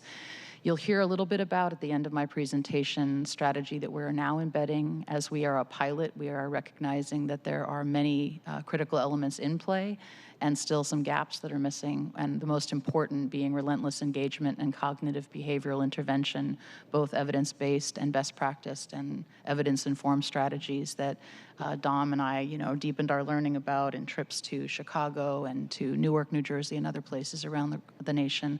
I'll speak to how we'll be resourcing that. We're really excited about it. And again, this moves into healing-centered care coordination, much like you heard in the case management strategies and service navigation strategies that SCSI is doing great work. Family support services, and much attached to the hospital, and investments both the city and county are making to allow the teams to be nimble in meeting the needs of families who may need emergency relocation, may need disability accommodations as a result of being victims of gun violence, et cetera. Community restoration, healing events, and that brings us back to the clock where we end continually reviewing our data, analyzing the data, and conducting evaluation readiness work with epidemiologists and public health who are working to build capacity directly with our community teams to measure the impact of their work. The hospital-based intervention, so I love to share this. The remarkable Paul Carter is not here in person, but certainly in spirit in this slide, and you had a chance, Chair Herbold, also to hear from Paul directly at the Board of Health briefing not so long ago. What happens with the hospital-based intervention is bedside care and connection to services provided by the hospital, and most importantly, serves as a pathway to referral into community care.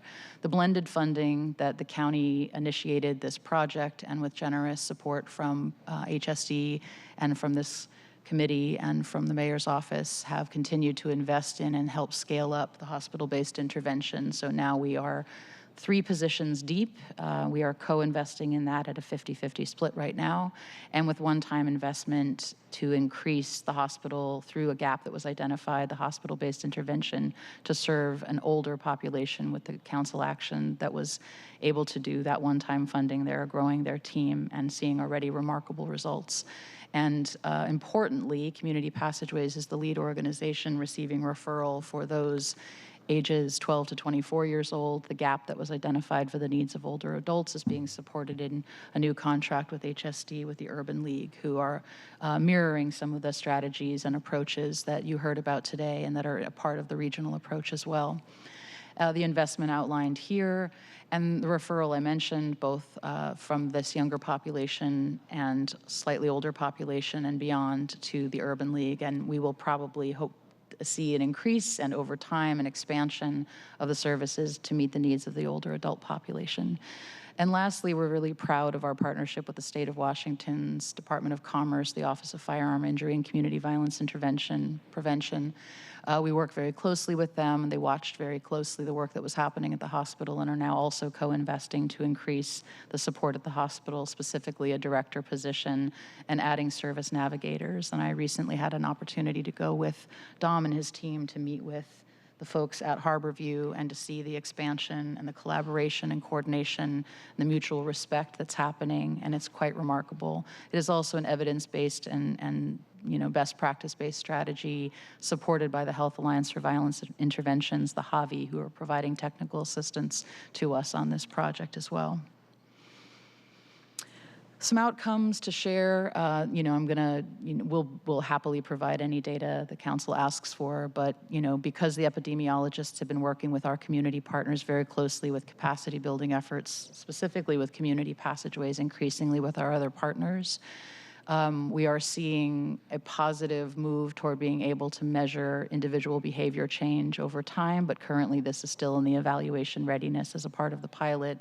And since our launch, specifically to the hospital, 92 young people between the ages I mentioned, 12 and 24, were admitted as victims of gun violence and were referred to Community Passageways for ongoing care and support, a very promising sort of out-of-the-gate measure that 100% of those young people that they engaged at the hospital, they were able to refer to Community Passageways. Community Passageways and our partners in the Regional Peacekeepers Collective to date have enrolled 375 young people, served over 213 families, responded to over 135 critical incidents, hosted over 264 community events, 136 hotspot engagements, which are distinct, not just pop-up events, but strategically looking to cool down tensions and deflect potential retaliations or mitigate potential retaliation, and 93 community healing events. I want to point out about critical incident response that The teams are responding to 100% of notifications, but not all notifications, as Dom would tell you, are deployable. So they may receive a notification, but that does not mean that there is an active scene that they can go and service. And so they're doing very sophisticated work to determine what they can deploy to and what is the best strategy to actually follow up and mitigate the tensions and ideally lead toward mediation. And here, I'd like to point out, Chair Herbold, is a lovely photograph of yourself. Thank you so much for participating in our Gun Lockbox giveaway and supporting Community Passageways' grand opening of their, or ribbon cutting, it's soon to be grand opening, of their service safety hub in the Central District at 23rd and Jackson. Wanted to just share a little bit of the quantitative. Some of what our evaluation team has been sharing with Community Passageways, that they are seeing strength and supportive relationships as reported by our young people. And again, back to the notion of protective factors, how critical that positive relationship is. That young people feel a sense of strength and efficacy in coping, creating values of self, seeking future interests, further interests, a future vision for themselves, continually addressing trauma, learning or implementing new coping skills, and they're feeling safer. So I think those are important report outs from our young people and from the folks being serviced by Community Passageways and our partners. Strengthen families. The mothers that were asked or they're reported into us are expressing that they are more at ease, that their young people are being wrapped around with care and support from community partners. Families feel reunited or able to reunite, and that has been significant. And then strengthening material needs, providing food, housing support, funeral support, academic success, and improved attendance, extracurricular activities, again, positive signs of attachment to pro-social things and to the protective factors that you mentioned earlier. Part of the co-investment is allowing for expansion. As we know, gentrification has significantly and substantively impacted the communities that are also most impacted by gun violence. And displacement from Seattle neighborhoods to communities in South King County has necessitated this regional approach to gun violence. And our co-investing allows for us to really be a web of support that reaches from the central area of Seattle through West Seattle, through the communities around Rainier Beach and upper Rainier Beach and Skyway, and now increasingly into other municipalities in South King County. Currently, with the blended funding, we are expanding to Skyway to add a safety hub, and in Skyway, that will be managed and supported by our partners, Urban Family, and it'll be a part of the evolution of our work with Rainier Beach Action Coalition and additional partners that have been expanding services around Rainier Beach. The regional gun violence program I mentioned is focusing on scaling up, and we're implementing geographically focused service hubs in Kent, which will be led by Community Passageways. There is a direct correlation between communities displaced from the central area now residing in Kent, so the efficacy and power building that the Community Passageways has done in the central area has a great effect and will have great impact in the city of Kent. Burien will be supported by the YMCA or the Alive and Free program. Skyway Tequila, I mentioned, the Urban Family. And we're very excited that the great work that's happening in the hub models is extending and the appetite is strong. We meet monthly with mayors and police chiefs in those communities in South King County, and they're very encouraged by the opportunity to bring those services home and to, down the road, we'll hope to see further investments in ensuring that that can last for the long term. And then Regional Gun Violence has selected an intermediary. I think we've shared that out, certainly at the Board of Health. It is a best practice identified by the Giffords Foundation folks that an intermediary to provide fiscal oversight, capacity building support, evaluation, data reporting, really allows for the community organizations, as Dom mentioned, to really focus on the boots on the ground efforts and do their work unencumbered by some of the weight of the data and the reporting and the fiscal barriers that sometimes happen when they have small capacity and really need to be on the front lines doing the work. So we will be announcing shortly who our intermediary partner is because we're in negotiations. We'll wait until those things are final and be happy to report that back. Just a little bit of additional progress I'd like to mention. Taking a regional approach, and this is sort of as we have talked in our evaluation team about measuring the impact of collaboration and coordination. These are some points I can make specific to the findings in that area. Taking a regional approach has helped us to increase coordination across systems, allowed for better collaboration between government and community. And though that relationship, as Annie mentioned and Director Kim mentioned, is very strong in the onset of the SCSI work led by community, there's very positive signs of the collaboration and will to work together. A really interesting, a comment that Chief Diaz made the other night on the Rainier Beach Community Safety Team. I think historically, I think Dom and I were talking about this, is attended, but loosely attended, but in light of what happened on that Friday evening, over 100 people maxed out the capacity of that Zoom meeting to attend and weigh in. Chief Diaz, of course, complimented the work of the community partners and stressed that law enforcement cannot do this alone, and that the community partners are critical to the overall safety framework of any good public safety approach. So I just want to highlight that and call that out as more testament to the improving and strengthening of the collaboration between government, systems, and community providers.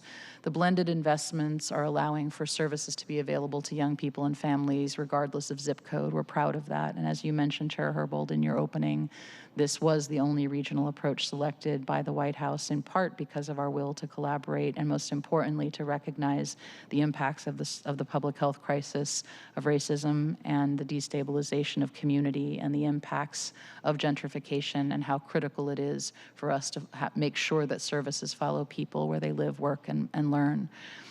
Safe gun storage efforts in coordination with community partners have resulted in a distribution of over 600 gun lock boxes since the summer of 2022, when we started our process of acknowledging National Gun Violence Awareness Day with this activity. And this year, in addition to the 3 neighborhoods in Seattle where we had historically done these gun lockbox giveaways, we now are including the city of Kent, we're including Skyway, we're including White Center and Tukwila, and Burien will be next. So we will continue to make the opportunities available for folks to come out. Most recently in Tukwila, it was the most well-attended event, and the need for gun lock boxes and the fact that folks felt bold enough to come and request that safety equipment ran us out, and now there's a waiting list for the next 100 lock boxes. So just a very positive sign that harm reduction, and especially harm reduction led by a community who provides the education and distributes the resources, and Urban Family does a remarkable job putting on really engaging and beautiful events to make sure that folks feel welcome and participate. Collaboration with community partners, public health, the City of Seattle, the City of Tacoma, the State of Washington, the Alliance for Gun Responsibility, and most importantly, our community partners. We were able to successfully pull off our first annual Together We End Gun Violence Conference in Tacoma. We're really grateful for Director Kim's participation as well as one of our moderators on the very important panel about investing in the work and funding the work long term. And that appetite has grown for that, so much so that I feel safe to share here, because it's, nothing is written in stone, but the Seahawks have invited us to host our next conference at the stadium next year. So the increased desire and appetite to have space where more people can participate beyond the 300. And then I'm excited to announce that we secured some funding, over $500,000 in funding from Everytown for Gun Safety, to support technical assistance for a couple of different things. We have had a great relationship with Cities United, and as you know, conducted our community safety and well-being planning process under their technical assistance a couple of years back. We have also been working through the White House model with technical assistance from the National Institute for Criminal Justice Reform, the HAVI, and other partners. We're adding in specific technical assistance for that cognitive behavioral intervention curriculum I mentioned earlier. This is where we are evolving our pilot, and Roca Baltimore is really doing best-in-class work to provide a cognitive behavioral intervention that will be conducted by the violence interrupters and street outreach workers in immediate and proximate ways to young people to help deal with the mindset change that needs to happen for long-term success and to move away from involvement in violence, and also to strengthen their ability to resist the recruitment that Dom was talking about earlier. So through those trusted relationships, this cognitive behavioral intervention will enhance some of the great work already happening in some of the programs in our organizations, including Deep Dive with Community Passageways. And lastly, with the National Institute for Criminal Justice Reform, they will be supporting technical assistance to conduct a cost of violence analysis, a problem analysis, and just continue to help give us the information we need to make sure that we are both investing and thinking long-term, especially as the federal government is facing funding cliffs. The Biden administration identified $5.6 billion to be available to this work, but again, depending on what happens with next administrations, those guarantees certainly aren't in place. So there will be an increased need to recognize and support community violence intervention work. The service is happening with SCSI, with RPKC, and future initiatives that are led by community. So we are looking to make sure that we have all the right information to guide that next step for long-term sustainability. And, I just want to mention, too, that, Dom spoke to the emotional health and well-being of the frontline workers, and the vicarious trauma is real, and in many cases, it's not vicarious. It's very direct trauma.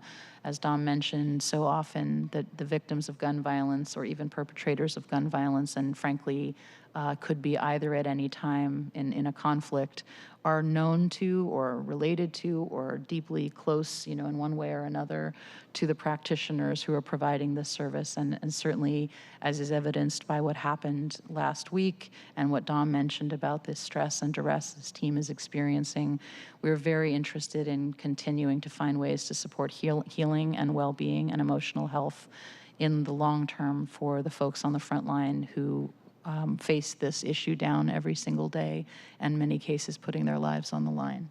So I also want to again thank Dom and Chantel and Marty and Marvin and the Freedom Project and the Progress Pushers and folks involved in the Rainier Beach Action Coalition who are at these front lines and working together every day to address our communities, the violence in our communities. Some lessons learned, this comes again from the work the epidemiologists are doing and what we are gathering, so I'll just sort of sum things up here. As I mentioned, intermediaries are a best practice, and I think that is something that with the rapid funding that came out because of the severe uptick in gun violence in many reports related to the stress caused by COVID-19 and correlations of economic distress and out-of-school time and desocialization and a lot of things that increase community pressures. So making sure that our community practitioners can do the work and that are supported to build their backbone through things like temporary or even long-term, as in Chicago, intermediaries who support that work in the back office. Community violence intervention must be included as a pillar and a cornerstone of any good public safety framework. And again, I mentioned Chief Diaz's comments. It's widely understood that community and law enforcement and government, none of us can do it alone, and it's critical that we be working together and that the first responders in community violence intervention work be recognized as such. Like firefighters, like medics, they have a high set of skills and they have to use their own lived experience every day to face the work. So I want to highlight that.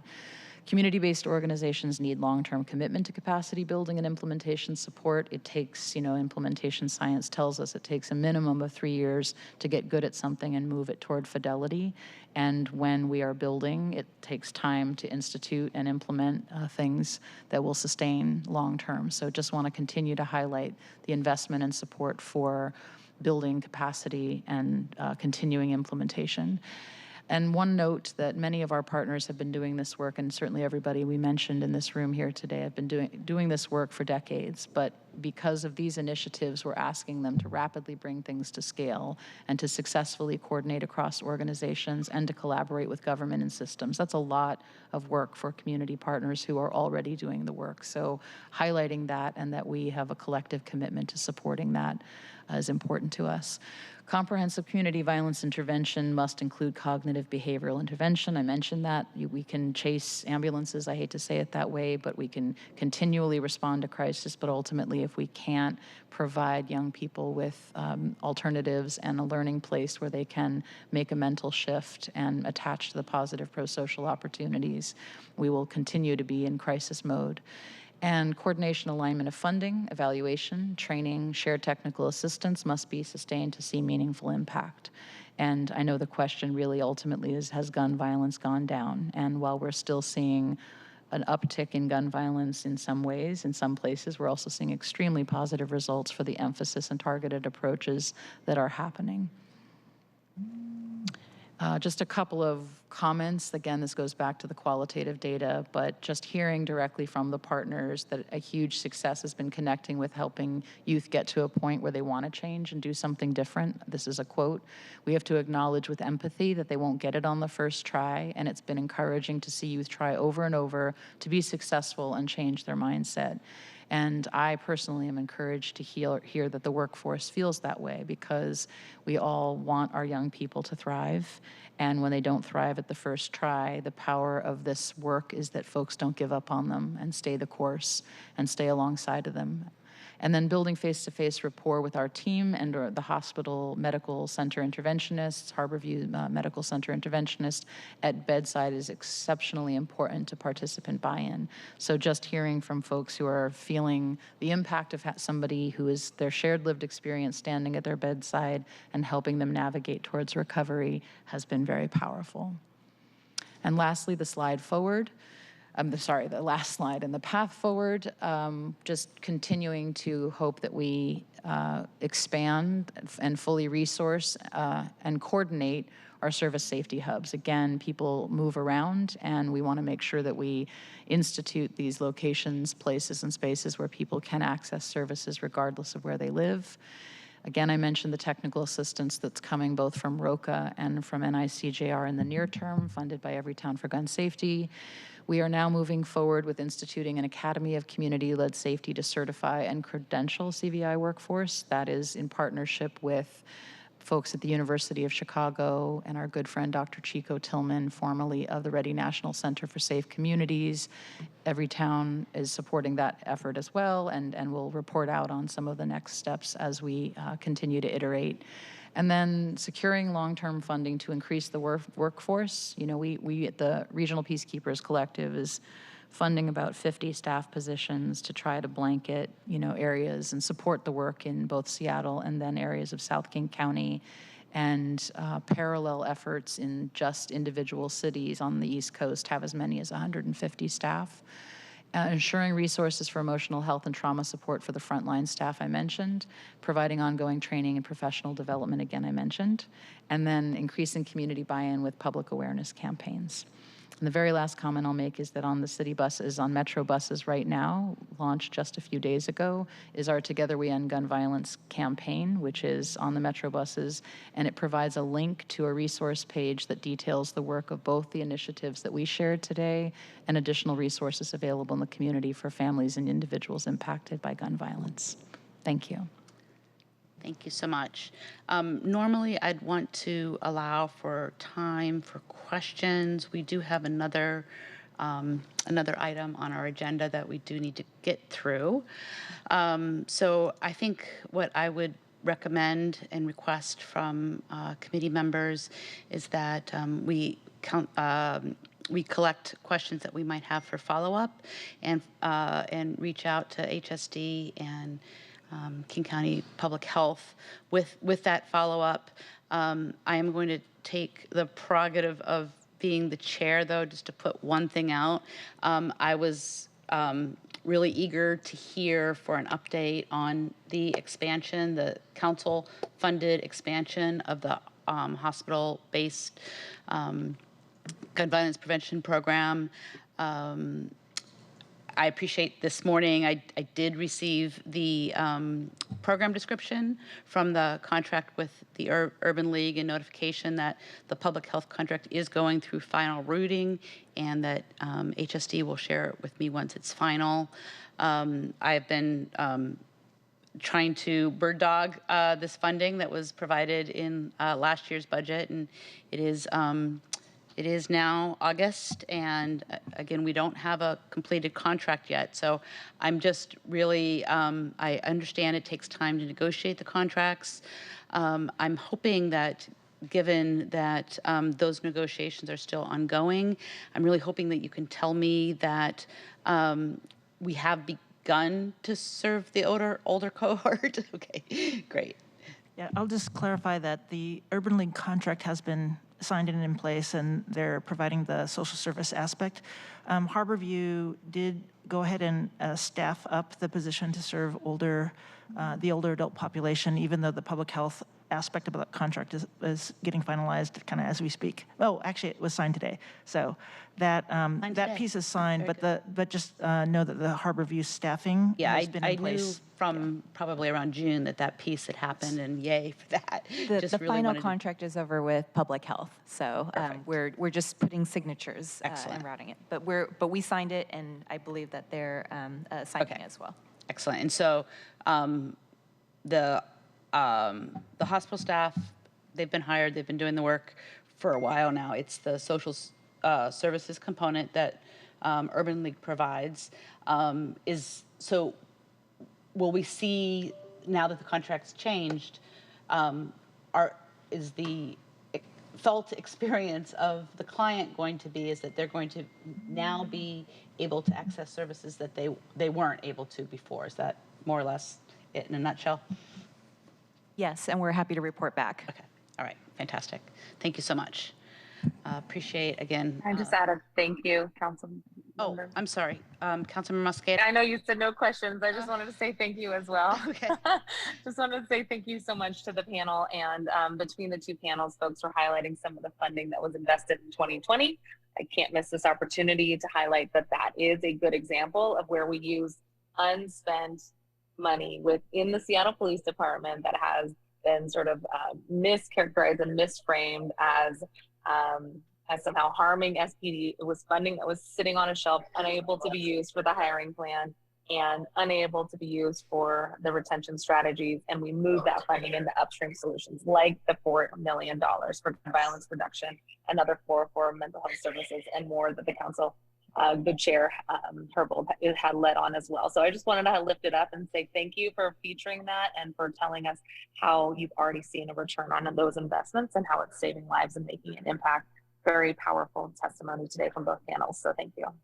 Thank you for saying. Can I make a closing statement? Of course. Since we got to go. I wanted to make sure, well, thank you. The funding, the city, the county coming together for funding, the hospital approach is a beautiful thing. The referrals that come through our PKC out of the hospital, that's been the crust of us being able to really support the families with all the aftermath of the harm that's done with and at the same time, the SCSI referral process, where we're coming through the critical incident response in the city, coming through SPD, coming through our hubs and our interactions and our boots on the ground work. Like the two referral processes is what's been making this successful, right? The hospital on one end through our PKC, and then the actual work in the city, right? That's also spilling out around the region, and now we're building these hubs, so we're able to take the hub model that we've been able to create through SCSI and put that around the region in Kent and Skyway and other places. So I want to say thank you for being able to fund this, support this, and put us in a position to be able to not just affect our city through SCSI, but also affect the whole county. This is going to be beautiful once we get everything set up. I just want to thank all the council members. I want to thank you guys for funding this and putting us and pushing this and propelling this forward. So I just want to throw that out there. Appreciate that, Coach Dom. That's I don't think I have anything to follow. Normally I would end up with some closing remarks, but I think that does it. We are making sure that community violence intervention is included as a pillar of our public safety framework, as recommended. Thank you. Mr. Clerk, can you please read the final item on our agenda? Agenda item 4, law enforcement, assisted diversion lead, co-lead, quarter 1 and 2 metrics reporting. Thank you, Mr. Clerk.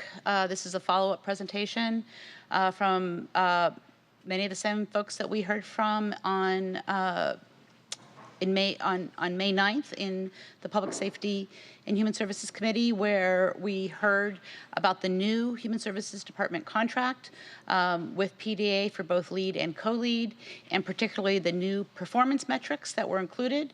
Really glad to have everybody back today to report on the first 2 quarters of performance metrics that were collected under the new contract. As a general remark, I know the slides that we're reviewing today were created by the Human Services Department, and I hope that our participants from PDA will feel free to respond to questions from committee members or other thoughts as we work through the presentation. Anne, I believe you're kicking us off with a quick overview. Good morning. Ann Gorman, Council Central Staff. Just a bit of background for today's presentation. Early this year, the Human Services Department and Purpose Dignity Action, PDA, worked together to develop additional performance metrics for the city's contract with PDA to better understand the use of city dollars and to tell the story of the lead and co-lead programs. The 2023 contract is the first one that breaks out PDA's budgets for lead and co-lead, consistent with the direction Council provided in Council Budget Action HSD 38C1 last fall, so also an appropriate time to re-examine program reporting. HSD was last in this committee on May 9th and provided an overview of the enhanced performance metrics as well as some summary budget information. And today's presentation will walk through the first 2 quarters of program data under the new reporting rubric. People should understand that the new rubric may in some cases make it difficult to compare 2023 results directly to those from prior years, but stakeholders all felt that it was important to provide a fuller picture moving into the future. And I just want to acknowledge, once again, the diligent and collaborative work of HSD and PDA in developing the new metrics this year, and the transparency HSD brought to their conversations with central staff around this work. I think that people will see that the new metrics really will bring increased clarity to our understanding of the impact of PDA programs and also of the environment in which they operate.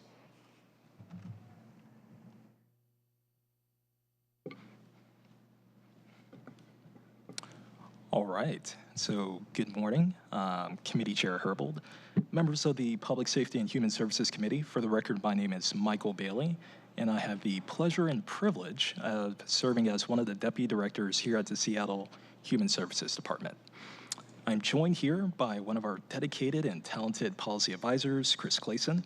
I'm also joined by the executive leadership of PDA, Lisa Dugard and Tara Moss. Chris and I are thankful for the invitation to join you today. As you'll hear from our team in just a few slides, the mission of the Seattle Human Services Department is to connect people with resources and solutions during times of need. When we do this well, we create a city where all residents can live, learn, work, and take part in a strong and healthy community. During today's committee presentation, the panel before you will share one of our contracted programs, the Lead and Co-Lead program, and show how it seeks to provide some of those critical resources and solutions. As our relationship with PDA continues to grow, our ability to improve metrics, outcomes, and data sharing will also grow. And you heard a little bit from Amy about our path forward. You'll see some of that growth reflected today. You'll also hear our thoughts on how we can continue to collaborate to continue that growth. And before handing it over to Chris, I'd like to thank Chair Herbold for her continued interest on this matter. We appreciate your leadership and your desire to see the city residents connected to services. I'd also like to thank the leadership of PDA for being open, for receiving our feedback, and for being open to collaborate as we strive to make a meaningful difference in the city of Seattle. I'll now hand it over to Chris. Good morning, everybody. Just briefly want to provide an agenda for the presentation today. Really briefly going to get into introduction and then some background and context about the lead and co-lead programs. Then we're going to roll right into a look specifically at the lead performance metrics over the first 2 quarters of the year before transitioning to co-lead, and then happy to take questions as well. Very briefly on this slide, Deputy Director Michael Bailey and Interim Deputy Director Annie Lee both spoke to this, but just want to make a note here that the lead and co-lead programs both sit under the Supporting Safe Communities impact area of HSD. Some context about the programs as I discussed there. Regarding today's presentation, again, we're going to be focusing on lead and co-lead. The former is also known as Let Everyone Advance with Dignity. It is a post-arrest pre-booking program allowing law enforcement and community members to refer individuals engaged in low-level offenses to community-based services rather than jail and prosecution. PDA subcontracts with Evergreen Treatment Services REACH program for lead outreach and case management services, while PDA itself provides overall project management and legal services for clients. Co-lead is a related program that launched in 2020, and it provides temporary lodging and case management to unsheltered lead-eligible individuals. PDA itself provides the co-lead outreach and case management services to clients, and subcontracts with Rebel X for property management services, and we deliver care for alternative safety response at co-lead facilities. And then one final background note as well. LEAD is governed under an interjurisdictional memorandum of understanding by a policy coordinating group to which PDA's project management team reports. That coordinating group, the governing board there, sets policy and approves operational protocols for LEAD. One more piece of context here. As mentioned, the 2023 contract does provide separate and distinct budgets for LEAD and co-lead. This gives an overview of that funding. LEAD has a total of $14.6 million across funders and $9.9 million specifically from the City of Seattle. In 2023, co-lead's total allocation is $14.5 million roughly, with 6.7 of that coming via the City of Seattle. This also includes a portion of funding held by HSD to support the leasing of a co-lead hotel. As mentioned earlier this year, HSD and PDA had the opportunity to come to the committee and share information about that 2023 contract. One of the major takeaways, again, was the collaboration to really define the programs and the performance metrics within. It's really been a rewarding, I think, 6 months as well, and the word collaboration has been used a lot. That's absolutely true. I think you'll see in the ensuing slides a wealth of information. It's allowed for great discussion to date and even more discussion about what we can do in the remainder of 2023 to further discuss lead and co-lead. Just one point I wanted to make before you moved on. I really appreciate the agreement from HSD, I think probably a year ago now, to make sure that this work and the contracts are housed in the Supporting Safe Communities division of the Human Services Department. Previously, it was in addressing homelessness, and as we know, that's not the right fit for this program. So I just think it's again within the conversation that we just had about how community safety is part of our public safety continuum. It's really important and useful that this work be housed in the Supporting Safe Communities division of the department. Thank you. So as promised, we're going to first focus in on LEAD's performance metrics, and this first slide centers in on referrals into the LEAD program. Again, a bit of a callback to the previous presentation, but law enforcement referrals are prioritized for LEAD. However, there are several pathways individuals find themselves to the program. Briefly, these include arrest diversion referrals, and these occur when law enforcement refers an individual to LEAD rather than arresting them for a crime.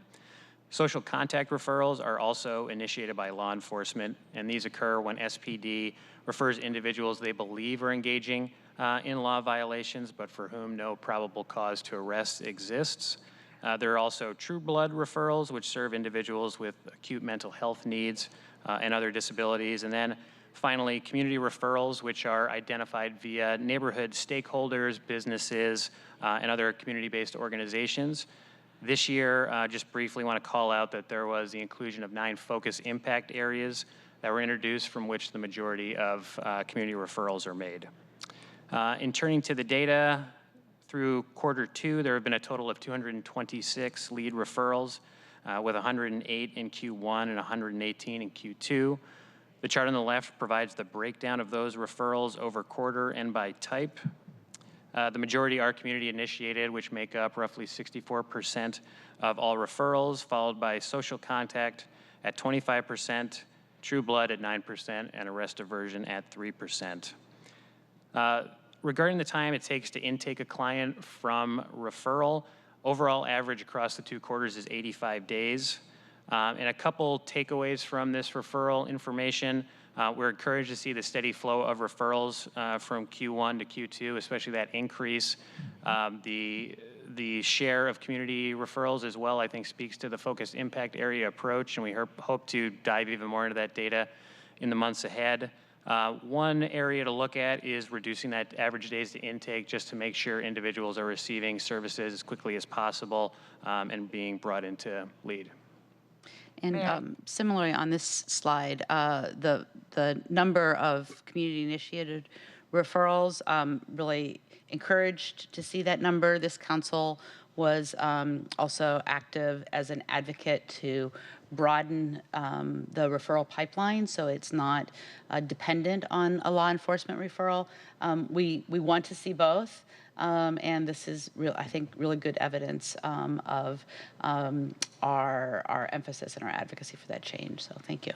Thank you. And may I just add that our goal for this year was 150 referrals, I believe. And as you can see with these numbers, we're exceeding that already.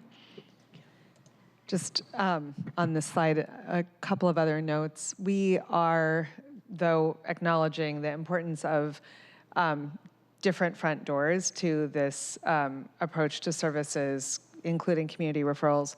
The arrest referral number, generally in the history of LEAD, it drives a shorter span of time from referral to intake.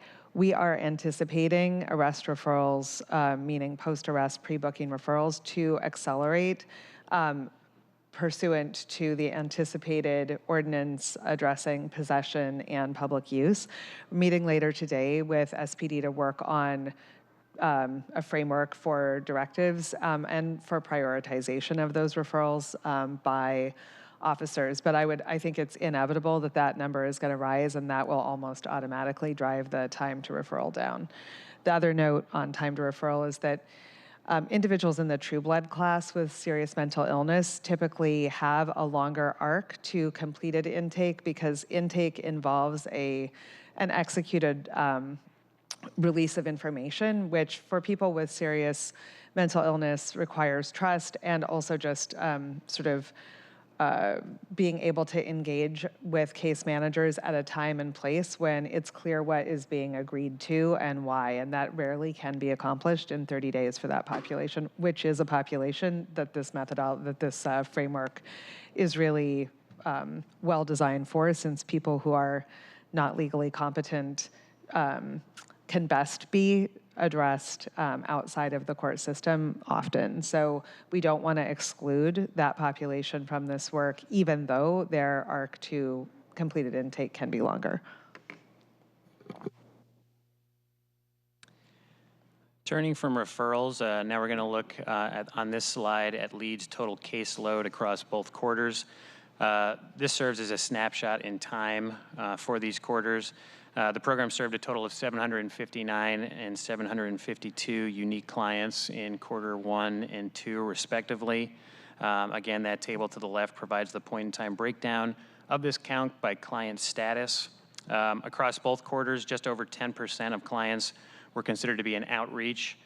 These are clients that LEAD is working to initially engage from a referral and bring into services, but also critically those they are trying to re-engage with after contact is lost, for instance. And this group is categorized, as you can see on the slide, as having less than one substantive meeting with a case manager in the last 90 days.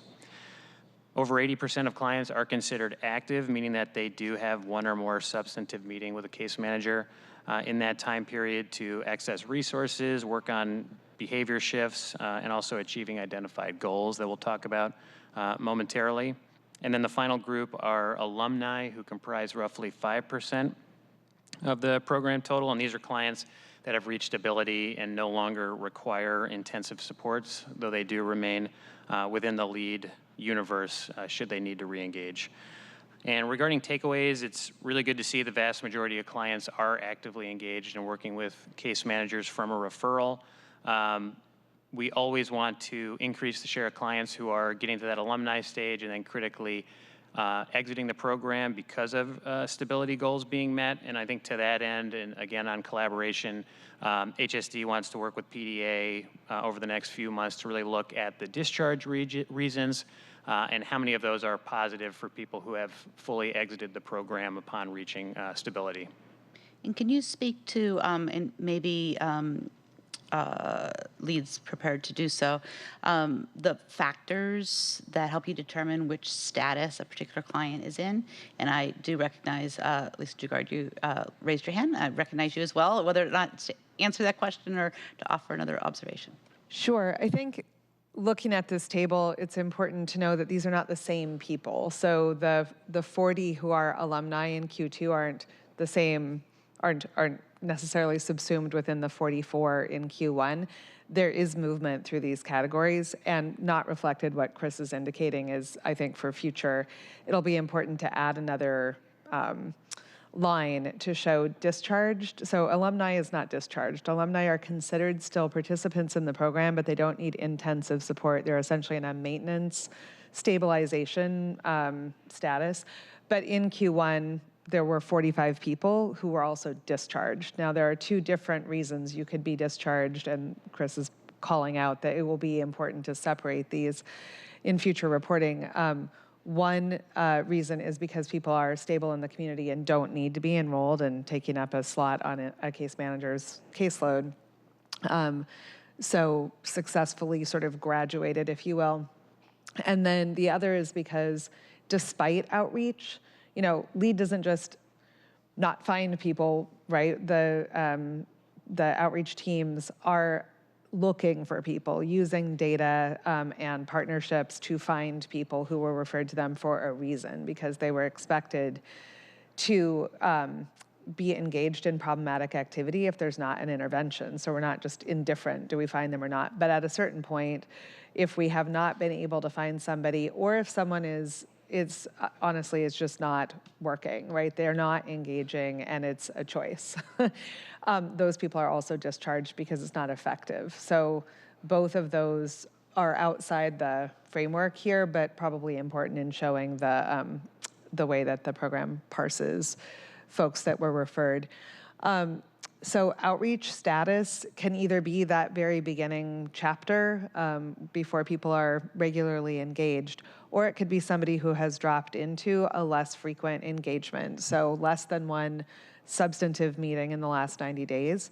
Active folks have had more than one substantive meeting in the last 90 days, and then alumni, like we said, are in touch because that's helpful, and they might need a light touch support, but are not anticipated to need regular meetings. And if I may, I will say that PDA has been incredibly helpful with going through the data. We recognize that we're still seeking to improve. This is part of that improvement.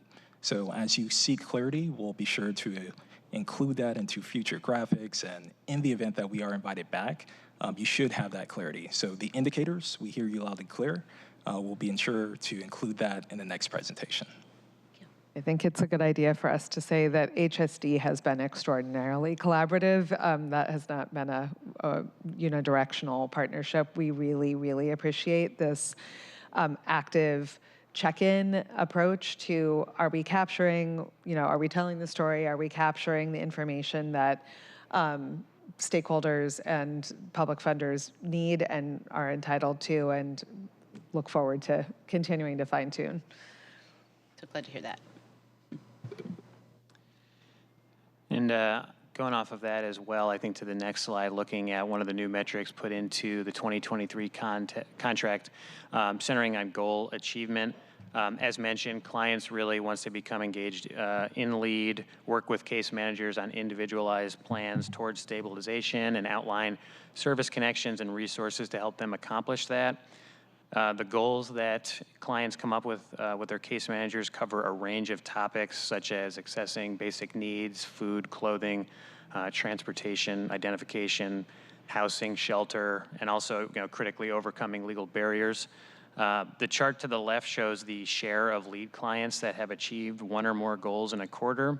As you can see, in quarter one, 434 clients, or 57% of all lead participants, achieved a goal.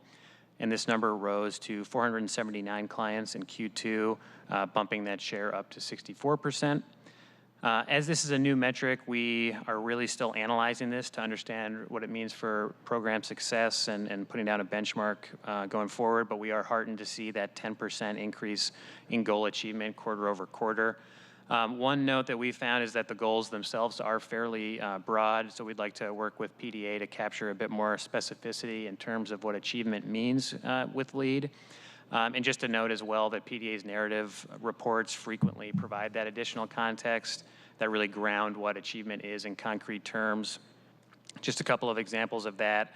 I've read numerous anecdotes about individuals who have been able to finally lease their own apartment with the help of LEAD case managers attending medical appointments to ensure individuals get the necessary care, assistance collecting required documentation to apply for benefits, working to resolve outstanding charges, and more. So I think tapping into that level of detail and figuring out a way to get that into reporting would help further distill achievement in solid terminology and provide that clarity around LEAD progress and achievement that everyone wants to realize.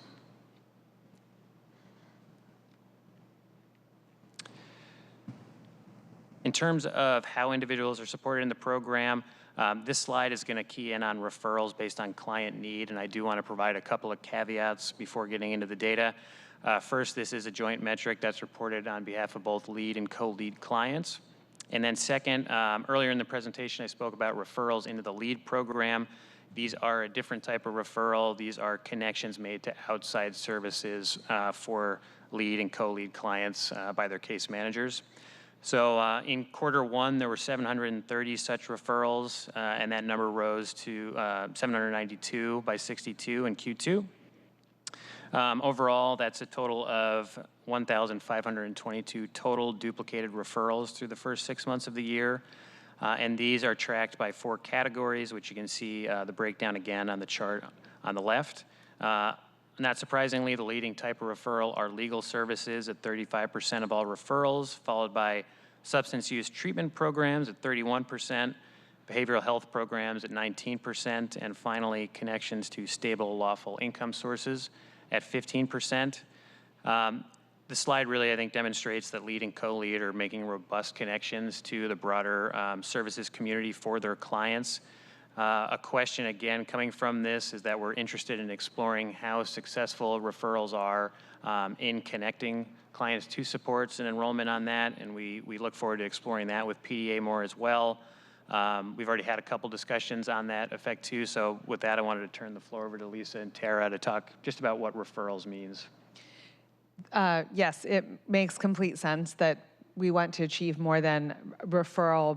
We want to actually see people connecting and making progress in changing their circumstances. So many of these categories that are summarized here are completed, commencement of services, and I'll just read some examples.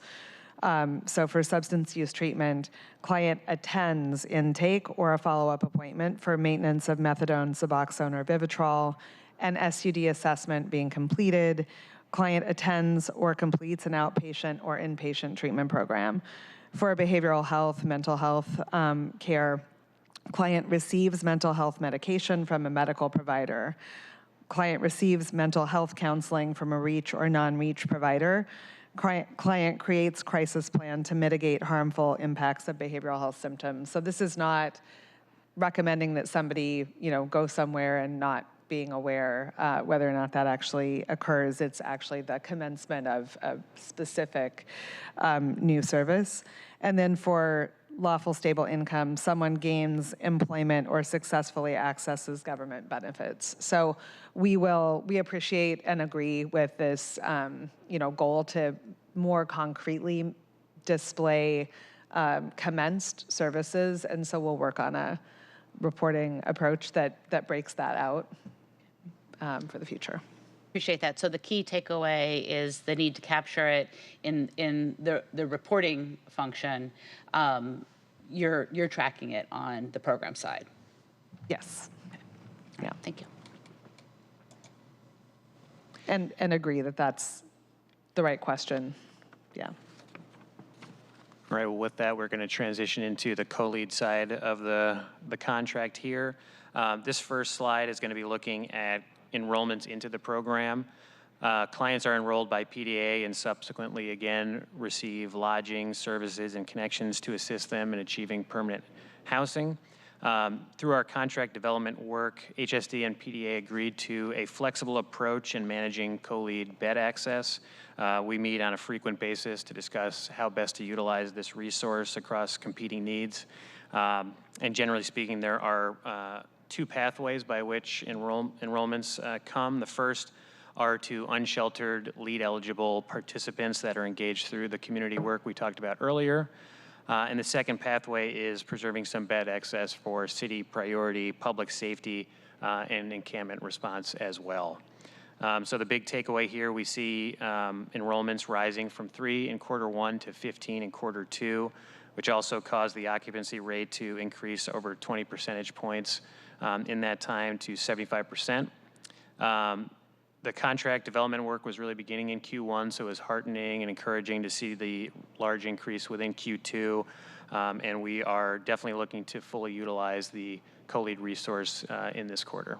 And I just want to flag, I have some specific experience through work that's occurring in the Washington State right-of-way project, and the UCT, the Unified Care Team, and the city-funded co-lead beds. So I have some specific experience where it's the city's reluctance to contribute city-funded co-lead beds to an encampment mitigation that is may in part be driving some of these enrollment numbers. So I just think it's important to flag that as well, since I think, as I understand it, the UCT, more than the Human Services Department, is that's the gatekeeper for those resources in many instances. So that's, I think, another area that we need to do more work on. Lisa Dugard. Oh, I'm sorry. Yes, if I may, I just want to acknowledge the recommendation. I will say that the City of Seattle is in communication with PDA on how to better utilize the bed. So we see the opportunity.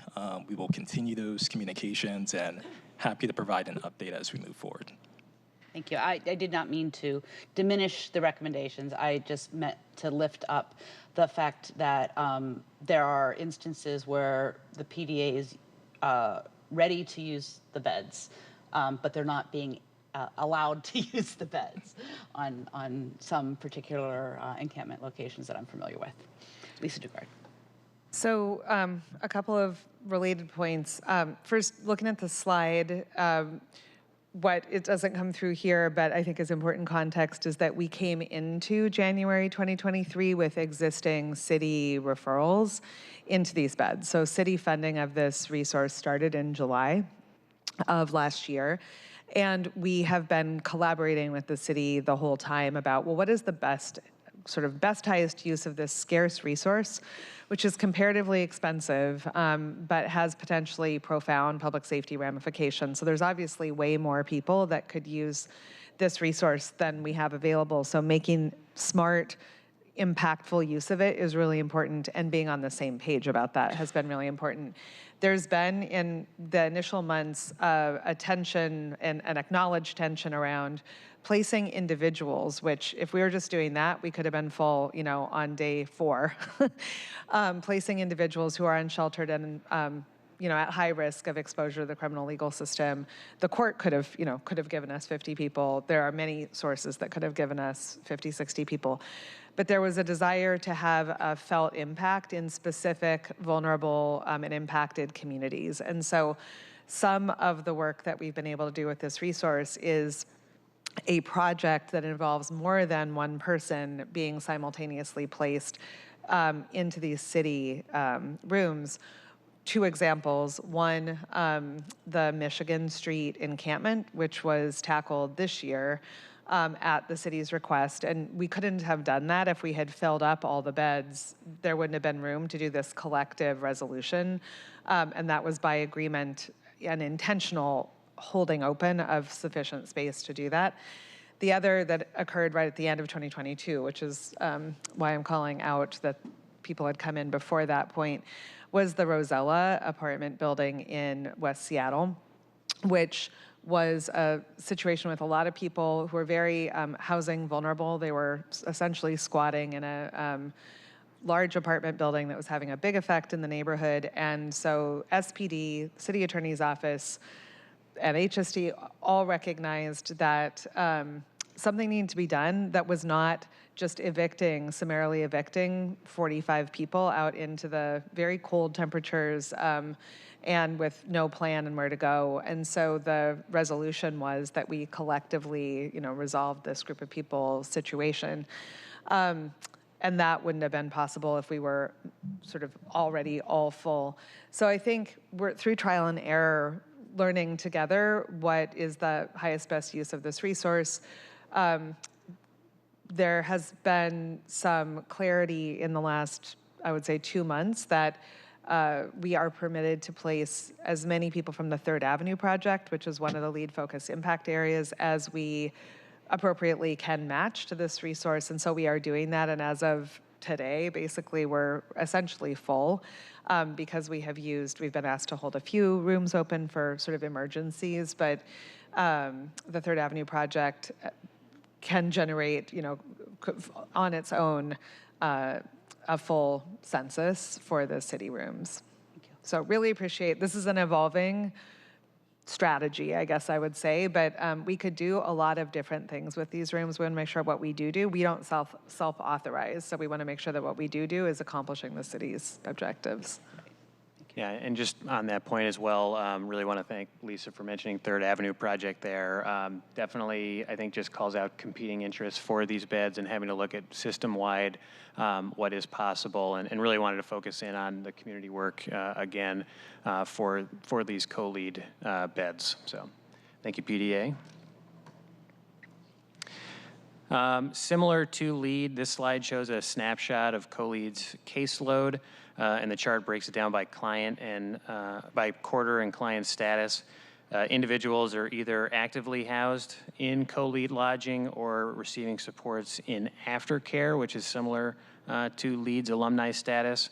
Aftercare indicates a client has exited from co-lead into permanent housing. They do not receive that regular intensive case management, but are still connected should they need support to remain stably housed. I do want to make a critical note on this slide. After putting this PowerPoint together and finalizing it, we did work with the PDA team, saw there was one inaccuracy on the slide in regards to the aftercare clients.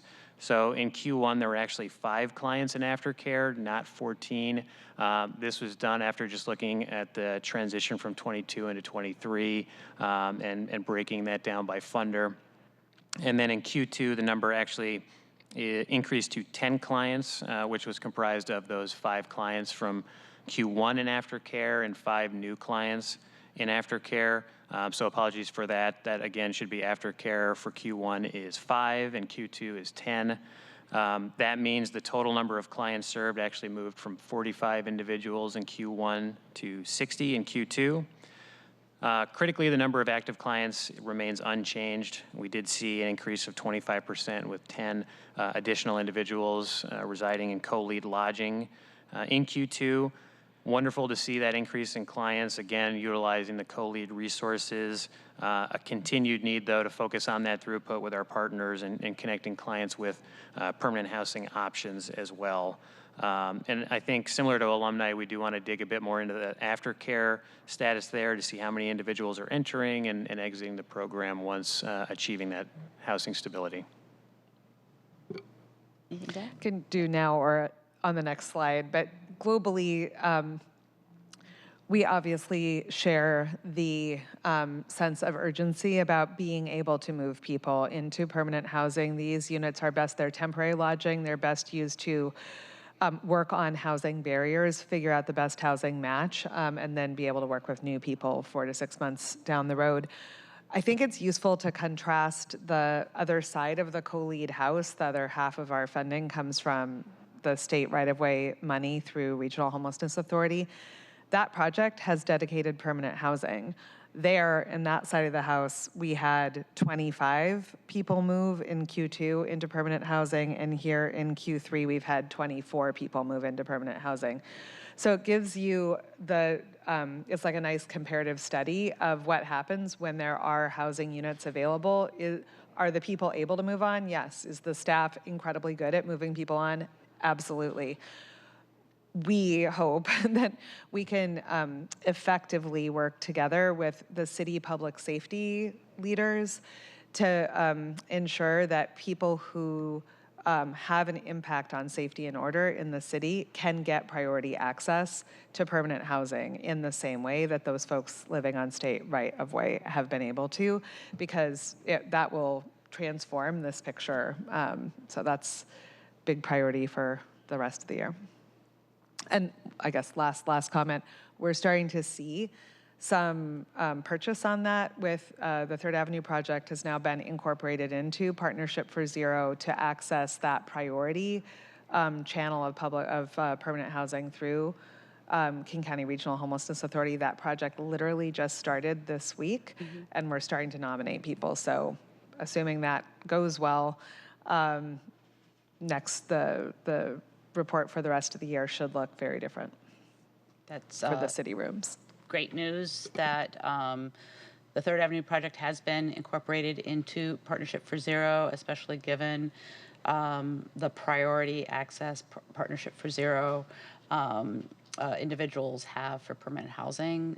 This is a conversation that we have long had about coordinated entry and the need for a sort of a woven approach towards identifying vulnerable populations that should be prioritized for permanent housing, as well as populations who may be not only vulnerable, but have great impact to the surrounding community, and really look forward to finding ways to memorialize what you're doing with Partnership for Zero for other high impact areas where you're doing work without a guarantee of permanent housing placements.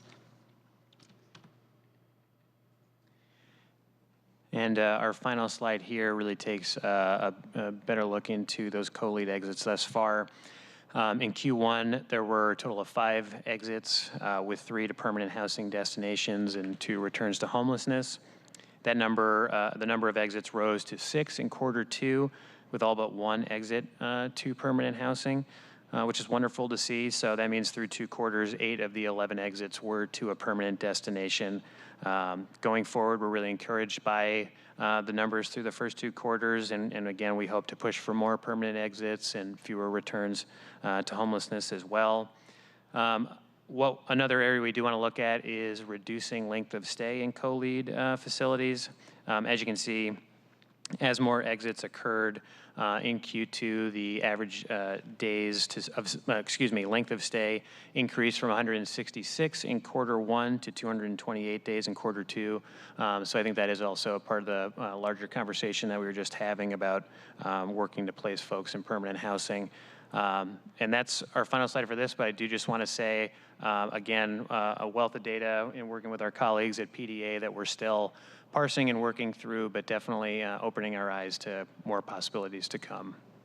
And even though I heard it said that the comments at the last slide could also be applicable to this slide, what I think I hear you saying, Lisa, is that if we had a slide that we put next to this one, but use the partnership with WashDOT's right-of-way program, we would see very different outcomes for exits to permanent housing, higher exits to permanent housing, and perhaps lower exits to homelessness.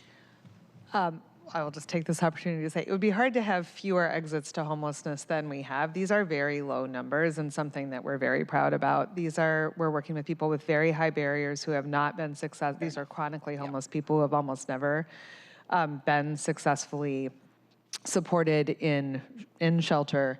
And so not having people exit to homelessness is great, but they do need to move on to permanent housing. So yes, exactly. If you look at the other side of the house, it's a well-oiled machine at this point, and people are being placed with good match that they're going to be able to sustain in. We have an aftercare team that's ensuring that that's true.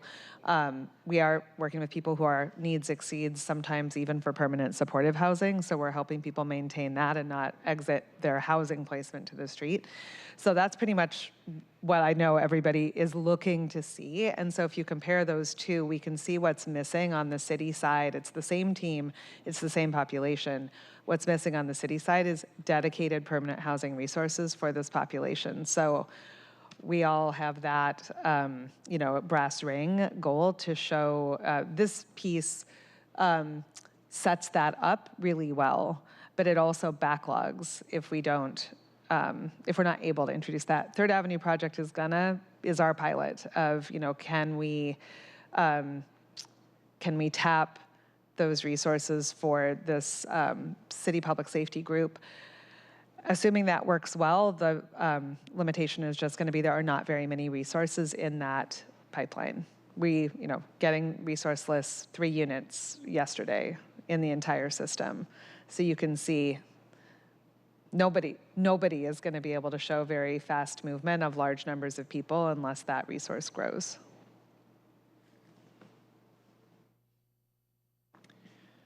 All right, and that concludes our presentation. Happy to take any other questions. Thank you. I peppered mine throughout, and I don't have additional questions. Councilmember Nelson, no. I don't see any virtual hands, but I'll pause for a second to see if that changes. Not seeing any virtual hands. Just want to say I really appreciate the key takeaways section on several of these slides.